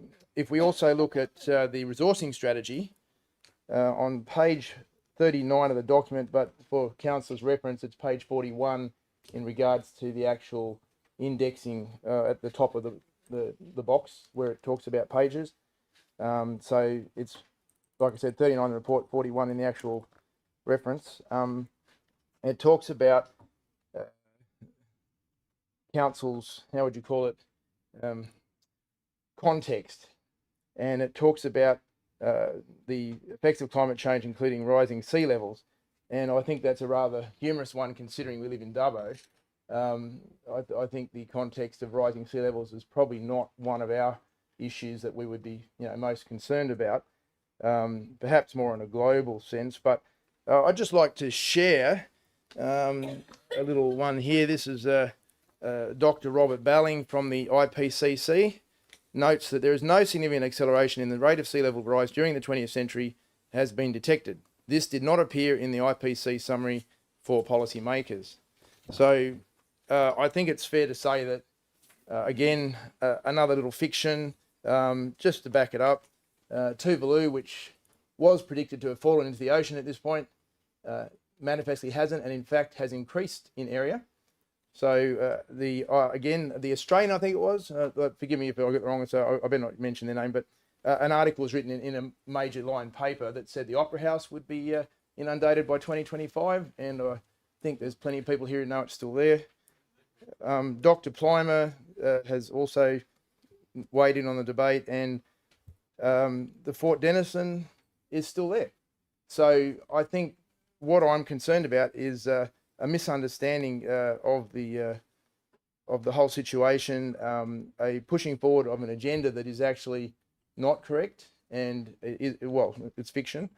There's very many things that affect our rising sea levels, including isostatic rebound, which is a geological concept, I know, but these things are manifestly not rising. So what I'm asking is that the staff would just, if you've been taking notes, or I can give them to you later, if we could just amend some of those things, just remove them so that our document actually appears more realistic and actually in line with reality, as opposed to, how would you call it, ideological, unsupported ideas.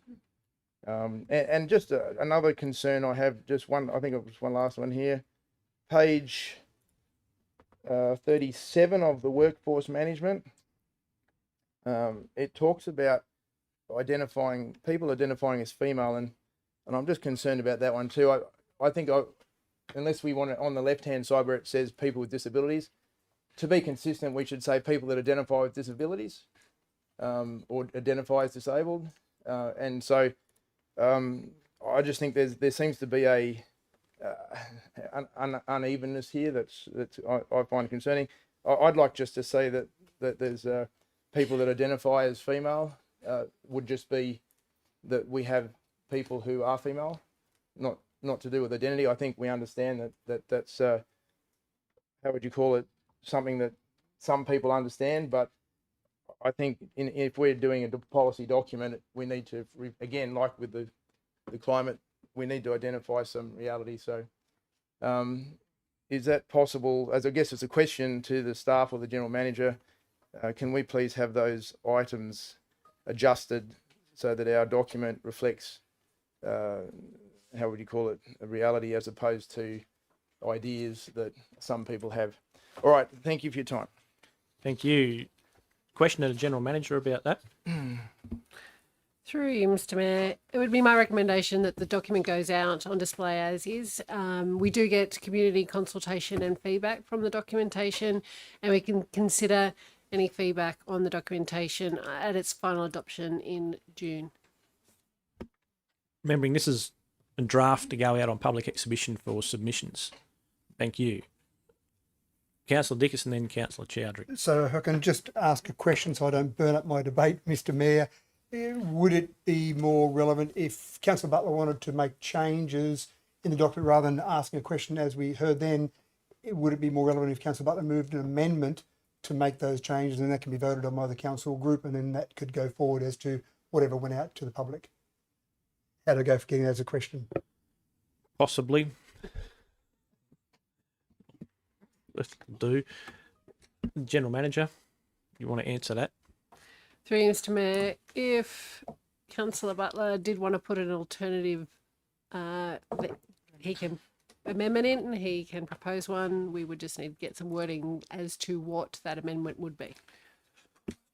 Or alternatively, put it out and get submissions and then bring a pile of submissions back. Councillor Chowdhury, I think, were you next? Councillor Chowdhury. Thank you, Mr. Mayor. I'd like to request to the community to have a look at this draft budget, because this is one of the budget all the councillor and the staff we do and make some decisions. So this is your real time to put your submission. So what you really need for your community, as many submission we getting, that will be help us to take more decision, like what we really need your villages in your communities. I would be through this meeting and through this budget, I'll request to the committee, have a look, take your time and put the submission in. Thank you. Thank you. Further debate, councillors. Councillor Richardson. Thank you, Mr. Mayor. It's actually just a question. Just bear with me.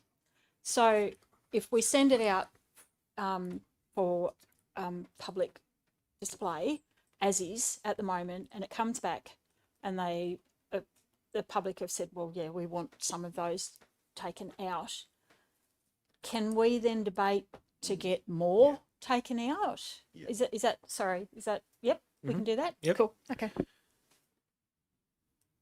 It'll be what we resolve in June. That's all right. Further debate, councillors. There being none, we'll go back to Councillor Butler for a right of reply to anything there. Thank you, Mr. Mayor. So could I just move an amendment now then for that? To debate, to move on those changes being made before it goes out to submission? Yep. All right, so could I just say that I would like the council to amend the current resourcing strategy document, that the rising sea levels mentioned on page 39 would be removed.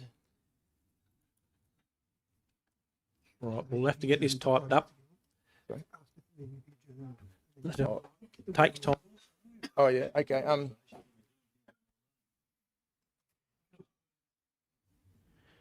Councillor Butler, are you moving a 3-minute adjournment? Yes, I am. Thank you. Seconded by Councillor Richardson. Thank you.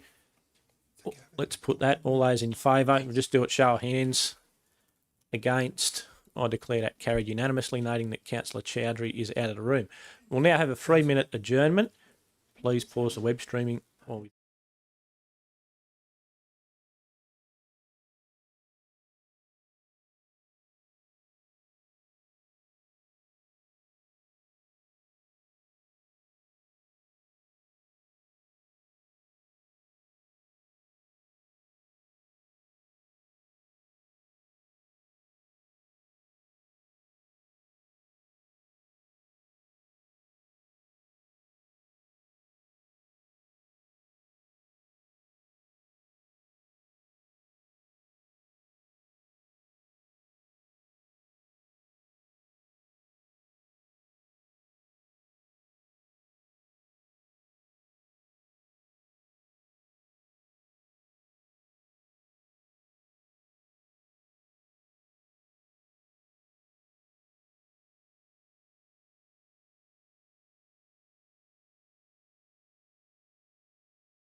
Right, we resume the meeting.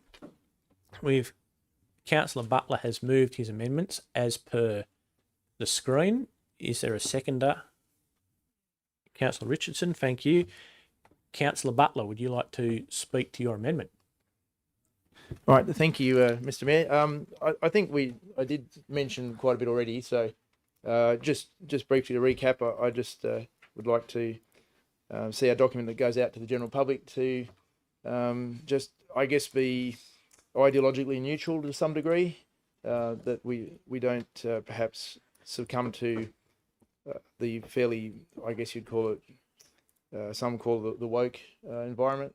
That what I'm just happy to see is just a document that is just neutral, just doesn't have any slant towards a green dream or any other ideology, that it just sort of says what it says and doesn't embellish with other things. And just to make a quick note, I just had a chat to the governance and they said that the net zero reference is referencing an actual plan or something, so that couldn't really be removed as such.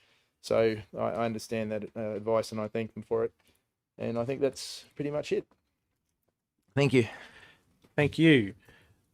Further debate, councillors. Councillor Chowdhury. Thank you, Mr. Mayor. I would be vote against this one because I think my belief is this is draft budget and going to the public to decide. Because if we predetermine fear of the word, I think it's just not real democracy. So let people to decide what they think, and then we can debate this one in June when we finalizing this. Thank you.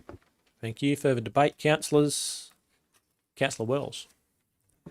Just a comment, thank you, Mr. Mayor. Really, look, I understand where Councillor Butler is coming from in terms of some of the comments. However, I too agree that I think this needs to go to the community as is, and then we take it from there. So unfortunately, I won't be able to support the amendment. Thank you.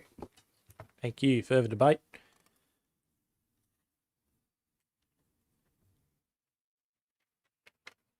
Right. Right of reply to Councillor Butler for anything there. Just briefly. Yes, I just thank Councillor Wells and Councillor Chowdhury for their comments. I'd like to just say that, yes, the public obviously are, how would you call it, willing to comment on things. I just think there's a reputational risk here that we as a council are submitting to the public a document that makes us appear to be, in the vernacular, common woke. So I think that's just more the issue. It's not that the public can't discuss it, that they can't submit, that they can. Of course they can. But I think as leaders in this town, we set the tone, and a document that is clearly ideologically green is not neutral. And the other items too are not neutral. And I think that would be a more professional approach. And again, the reputational risk would be lessened by having a more neutral verbiage. All right, thank you. Thank you, councillors. We'll put the amendment as is on the screen there, points 7A and 7B. Please cast your votes.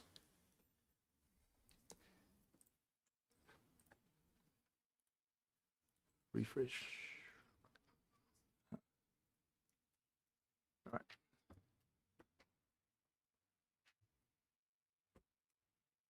That's lost 3 votes to 8. We now go back to the original motion.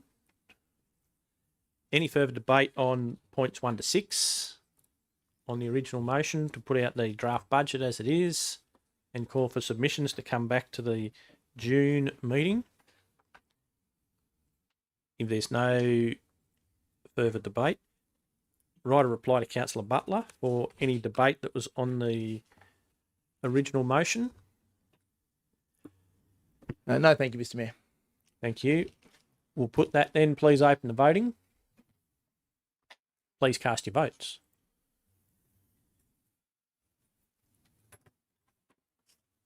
Carried 10 votes to 1. Next we have answers to questions on notice. 10.1, gambling advertising. We now have the question from Councillor Butler. and will receive a verbal response from the Acting General Manager. Through you, Mr. Mayor, to Mr. Arms for a verbal response. Through you, Mr. Mayor, yeah, gambling advertising is not permitted at council sporting venues. These facilities host junior and community sport where betting does not occur. Many local sports, furthermore, sporting clubs participate in the Become a Good Sports Club Good Sports program, which actively discourages gambling promotion. Some council licensed venues where gambling is legally conducted, such as showground racecourses, must display gambling and harm minimisation signage under the Gaming Machines Act 2001 and the Betting and Racing Act 1998. These requirements are enforced by Liquor and Gaming New South Wales. Council generally does not intervene unless broader land management issues arise. Thank you. Any clarifying questions from that? There being none, we'll move on to 10.2, question on notice from Councillor Butler. Council consideration of support for Bondi victims will receive a verbal response from the General Manager, Acting General Manager. Through you, Mr. Mayor. I will reply to this one. The Mayor wrote to the Mayor of Waverley Council on the 16th of December to support Waverley and the Jewish community. He received a reply back of appreciation on the 23rd of January. There was also a visual at the Sandy Beach on the 21st of December where council staff assisted the use of the site for that visual. The Mayor and the General Manager attended the Country Mayors Association on the 27th of March, where the Mayor of Waverley spoke at this meeting acknowledging this tragic attack and supported the support that was received from the community to heal. The flags were flown at half-mast on the 15th of December to honour the victims of the Bali tragedy, and again on the 22nd of January as part of the National Day of Mourning. The second part to the question was that Council consider any possible contributions to the ongoing recovery cost that involved in this trauma. This is not a decision of Council. If a contribution is of a financial impact, this would need a decision of Council and require allocation of funds and for that financial impact if there was any financial consideration made. Thank you. Thank you. Any clarifying questions from that answer? No. Thank you very much. Next up, we have comments. This week we'll start with Councillor Richardson. Thank you, Mr. Mayor. I have a couple, so bear with me. So on the 18th of April, I went to the farmers markets in Victoria Park, the new location. I had nothing but positive feedback from the vendors and the community regarding that, which was great. On the 19th of April, I attended the Domestic Violence Awareness Rally. And while I felt that the event was meaningful, it was disappointing to see a noticeably smaller crowd than last year and very limited attendance from my fellow councillors. Mayor Black was an apology, and I thank Deputy Mayor Toynton and Councillor Chowdhury for attending and taking the time to attend, but I just felt that broader representation was lacking. Jamie Chafee delivered a short address, and I also spoke publicly as a survivor. The message shared was strong and consistent. We cannot and will not tolerate domestic violence in any form. I sincerely hope that next year's event receives the support, visibility and councillor participation I feel this issue deserves. And on the 25th of April, Anzac Day, I had the great pleasure of going to Umungeri and representing Dubbo Regional Council and giving a speech, and it was absolutely fantastic. The little hall was chock-a-block full. It was great. And I think even the dawn service, I think there was a bigger crowd than I've seen for a long time, which does your heart good. So, thank you. Thank you. Councillor Chowdhury. Thank you, Mr. Mayor. Yeah, I would like to shout out to council and council staff and the mayor and all the fellow councillors attended Dubbo, Wellington and surrounding villages for Anzac Day. I received because due to my illness I could not attend, but had a lot of positive feedback, and community is really happy the way council has accommodated that. Thank you to the directors and the staff they have done, and also like I've been attended Wayne Energy recently been have a community consultation at Gewry. They've been there 2 days. Mayor, myself, and few other council have been attended. Also, our state member and upper house member and federal member was there. But it's really disappointing to see they couldn't answer few of the lot of queries that council the committee has. They couldn't really give any feedback to the community, and that is really disappointing. I see the member been sitting here. They are really affecting their livelihood, been affecting, but those companies are never been taken taken seriously. So I hope this Wayne Energy and whoever building those project in our region, they need to consider that community concern. They have to come with a proper information so community knows what they're expecting and how, and also they need to listen to the community, how their livelihood been, because it's our prime land. This is people's life, and people's livelihood been affecting. So I hope they're going to come back with a proper answer to the community. Thank you.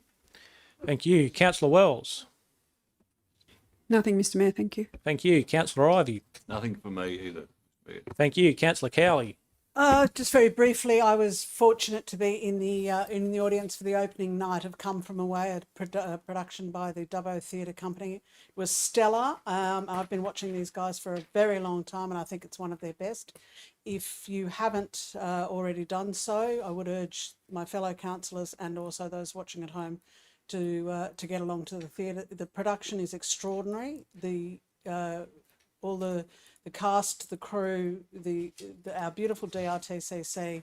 I cannot praise them more highly, particularly given that it was their production schedule was so interrupted with the tragedy last year at the theatre. So chukkers to them for the rest of the program. Like Councillor Richardson, I attended a village Anzac Day service at Geary for the second year running. The vibe was extraordinary. It's such a lovely little community, and to have been there and be able to read a poem that's close to my heart and to be enveloped in the community was wonderful. And it's also 30 years today since the Port Arthur massacre. We've just spoken about Bondi, and where 30 years ago today, 35 people lost their lives and many, many others were shattered. And I think just take a moment to remember the impact of that awful, awful day on us as Australians, the Australian psyche, and certainly our community. Thank you. Councillor Wright. Thanks, Mr Mayor. Two things. I was fortunate enough to be able to attend the citizenship ceremony last Tuesday. Mr Mayor was there. We had our federal member there as well. Another 29 new residents of Australia, or of Dubbo now, men, women and children, 12 different countries represented there. It's just always a really feel-good atmosphere on those types of days. I was talking to our federal member who indicated when he was in a similar role as mayor in a smaller community, they had maybe about 4 or 5 new residents, and they could interview each and every one of them to tell their story and about how they arrived in Australia and in those smaller communities. And I'd love to hear that too, but we'd be there for hours listening to 20 odd different stories from all these people. So another great event. And the other thing I was going to make mention of, well done to the staff of the Western Place Cultural Centre. They had a guest speaker there immediately following the dawn service the other morning who spoke about it was more so not on the Cowra breakout, but certainly what that has done to the Cowra community from a reconciliation perspective, and recognised worldwide for their contribution towards reconciliation. So well done to the staff there. I think there was around 40 or 50. I think all of those people had lined up for coffees beforehand, so they did a cracking trade on Saturday morning at the Cultural Centre. But yeah, well done to the staff. It was a fantastic event. Thank you. Councillor Butler. The Anzac Day tradition continues on. And I was able to represent council at Wellington. I'm very encouraged to see that I believe the numbers increasing every year. That's what it appears to me, which I was very encouraging. I believe there was 300 at the dawn service, which is pretty impressive. And then the 11 o'clock, it was also very well attended, and it was a great. Everyone enjoyed that. And I think the main thing that people are enjoying is that it commemorates great courage. War is brutal, and I don't think anyone's celebrating that per se. But in times of great hardship, great courage comes forward, and that's one of the shining lights of human nature that we celebrate.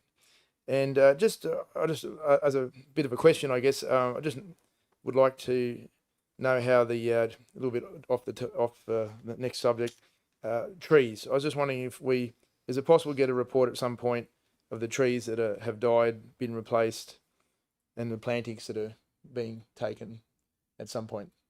Can we do that? I'm sure staff will note that down. All right, thank you. Thank you. Councillor Dickerson. Thank you, Mr Mayor. It was very exciting to visit Squadron Energy during the last couple of weeks. Myself and Councillor Ivey were there just to check on the progress of that. That's an exciting project for this region, part of the renewable energy zone, although it's not technically part of it because it's not connecting to the new transmission lines, but part of what generally people talk about there. That's $1 billion project. That's going to deliver about $8 million to this council in planning grant money over the life of that project. So very exciting. And it was interesting tonight. One thing that stuck in my mind was the fact that we had a proposal for a quarry, and there was some discussion around here before it was deferred about the road surface, which road would they use. One thing that's definitely notable when we talk about some of these renewable projects is they have to have the roads in good enough condition to bring down the various infrastructure. And the new intersection there at 12 Mile Road is a fantastic infrastructure, much safer. But it's interesting to note that renewable energy projects or proponents have to do those things to their actual projects to make sure the road infrastructure is good enough, as opposed to the quarry, where obviously it probably wasn't considered at the same level. So for people that are somewhat critical of renewable projects, they are certainly making contributions to the community in terms of the road infrastructure, in terms of the money coming in. And they spoke to us on the day and they said there'd been up to 280 staff there on that site. And look, there's still some people that have got mixed feelings about it, but more and more people are coming over, and that's really exciting. I think as people are realising the benefits to the community, benefits to our economic community, the REACT Centre we've talked about, there's a whole range of things. Councillor Butler's put solar panels on his house and a battery. I think that's a really big move forward to show that we are all moving forward and really believing in the renewable energy program that's going forward. So they're all exciting things. And I remember from years ago, people said to me that they didn't believe in solar panels, didn't believe in some other things, and they'd ring me a few years later and say, I'm putting on solar panels, I think this is the right way to go. So good to see Councillor Butler's going that way as well. So whole lots of range of things happening there. And I'll just make one comment on Councillor Cowley. I saw come from way as well. I saw it professionally a few years ago in Sydney, and I went the other night to see that with the DTCC at the DRTCC, and did I get both those right, I think? And I knew what was happening, I knew what was coming. I still ended up with tears in my eyes, knowing the story that was being told, even having seen it before,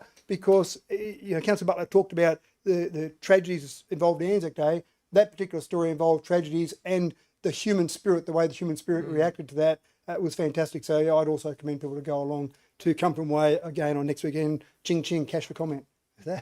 Thank you, Mr Mayor. Thank you. Councillor Ryan. Yeah, just two things. Couple of shout outs.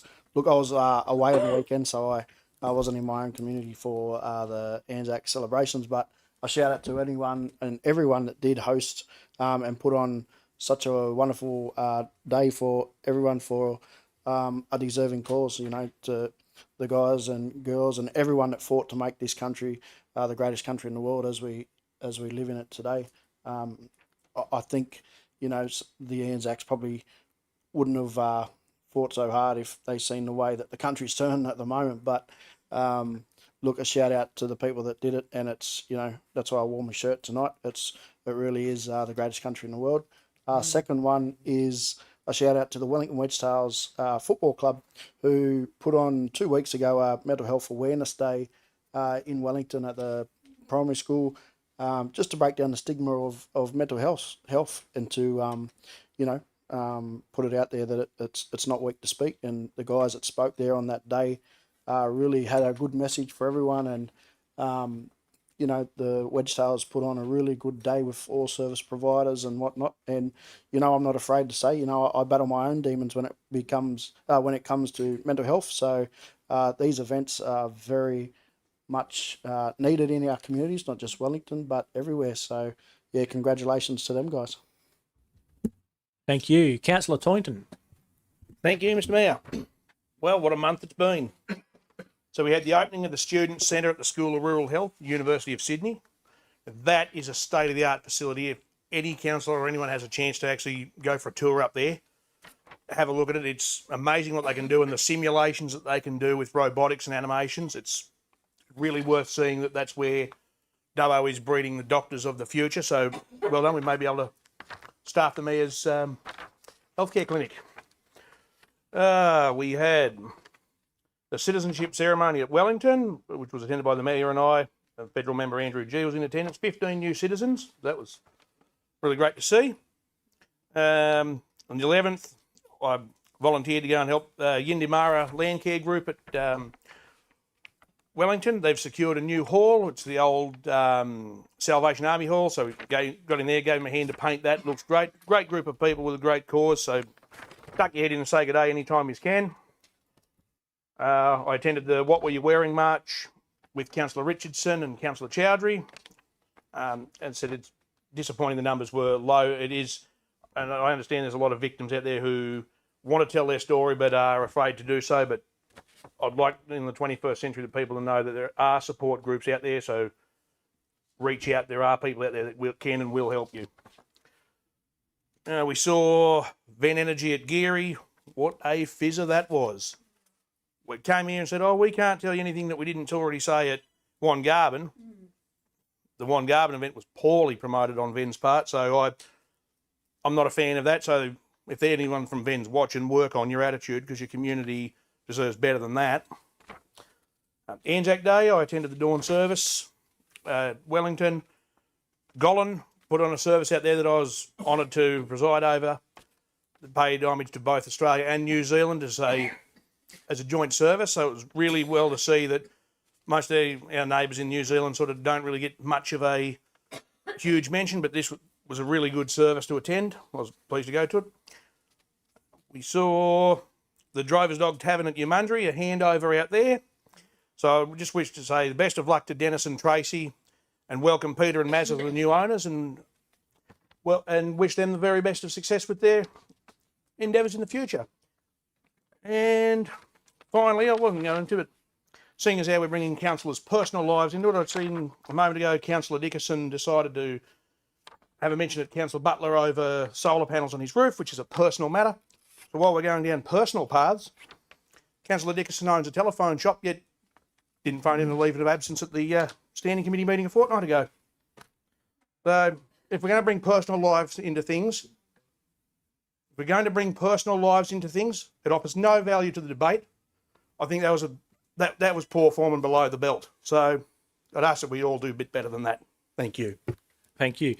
And I'll just finish with thanks to all the different people involved in putting on Anzac Days everywhere, from the sub-branches of the RSL clubs to the smaller communities that don't have an RSL sub-branch who put it on themselves, the council staff for making the parks and monuments look so good all over the place, and the community members that do that in the smaller communities that do it themselves, councillors who are able to represent council and lay briefs and be at the ceremonies, and everyone involved in the day everywhere. You're looking through Facebook, you see small little communities all over the place, and it really is amazing to think that over 100 years later that communities are still remembering those who fought and served and died in all wars. The Ven Energy, that's got a fairly good airing tonight. I'll note that there's still 2 members of the community from the Stop Boree Creek Solar Farm group directly impacted landowners out at Geary there, who are saying that, no, we want better. What Ven's dishing up is no good. And the whole rollout of that solar farm around that area, the solar factory, needs to be looked at again. And Friday night, the Wings for Kids fundraiser that ended in Dubbo. The postie bike ride started in, I think it was Orange, and finished in Dubbo, and they went all around the world. That was the ladies' ride. There was about 50 or 60 ladies there on postie bikes, and they raised over $400,000, including the group from Tottenham that raised nearly $70,000. And every single cent of that goes into flying kids from their home to Sydney for medical appointments, and the most flights they do is out of Dubbo, and it's completely voluntary. There's no one skimming off money on big salaries. Every single cent from that organisation, Wings for Kids, goes directly into flights and transport for really sick kids. So great work there. Councillors, that brings an end to the comments section. Sorry, excuse me, Mr. Mayor. Can I just quickly interrupt? Councillor Butler, point of order, is it? Yeah, yes. I just wanted to make it clear that I don't support industrial solar. Right, I feel that that's was mischaracterised, that's all. Out of order. Thank Okay. you. No worries. I just Out of wanted order. to correct that. Next up, we have confidential matters. The next items for consideration are deemed to be confidential. Under Section 10A of the Local Government Act, the next item, being item 12.1, has been identified as likely to be discussed in a closed session of council. Can I now have someone move us into confidential session to deal with the confidential item? Councillor Wells, seconded by Councillor Chowdhury. We have no applications from members of the public to make their representations regarding whether the meeting should be closed to the public. Do any members in the public gallery have any comments to make regarding the proposal to hear item 12.1 in a closed session of council? No. I will now open the electronic voting. Please cast your votes.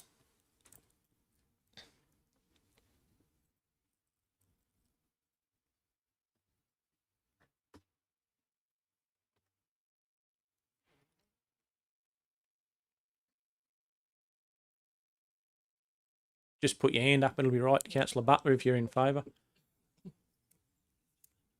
Refresh it.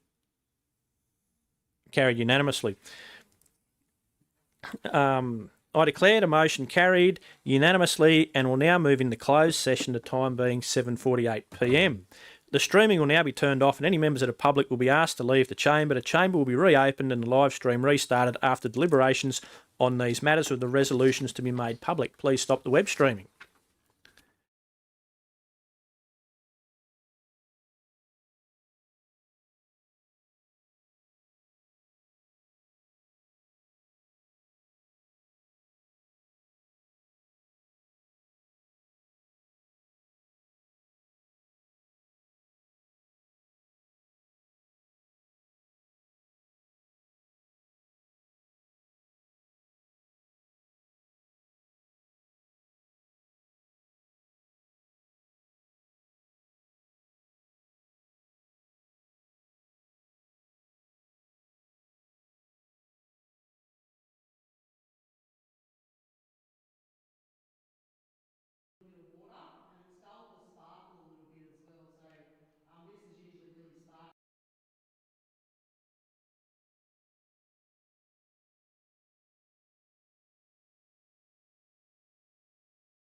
The council returned to open session, the time being 7:51 p.m. Welcome back. I now ask the Governance Officer to play the resolutions from the confidential session.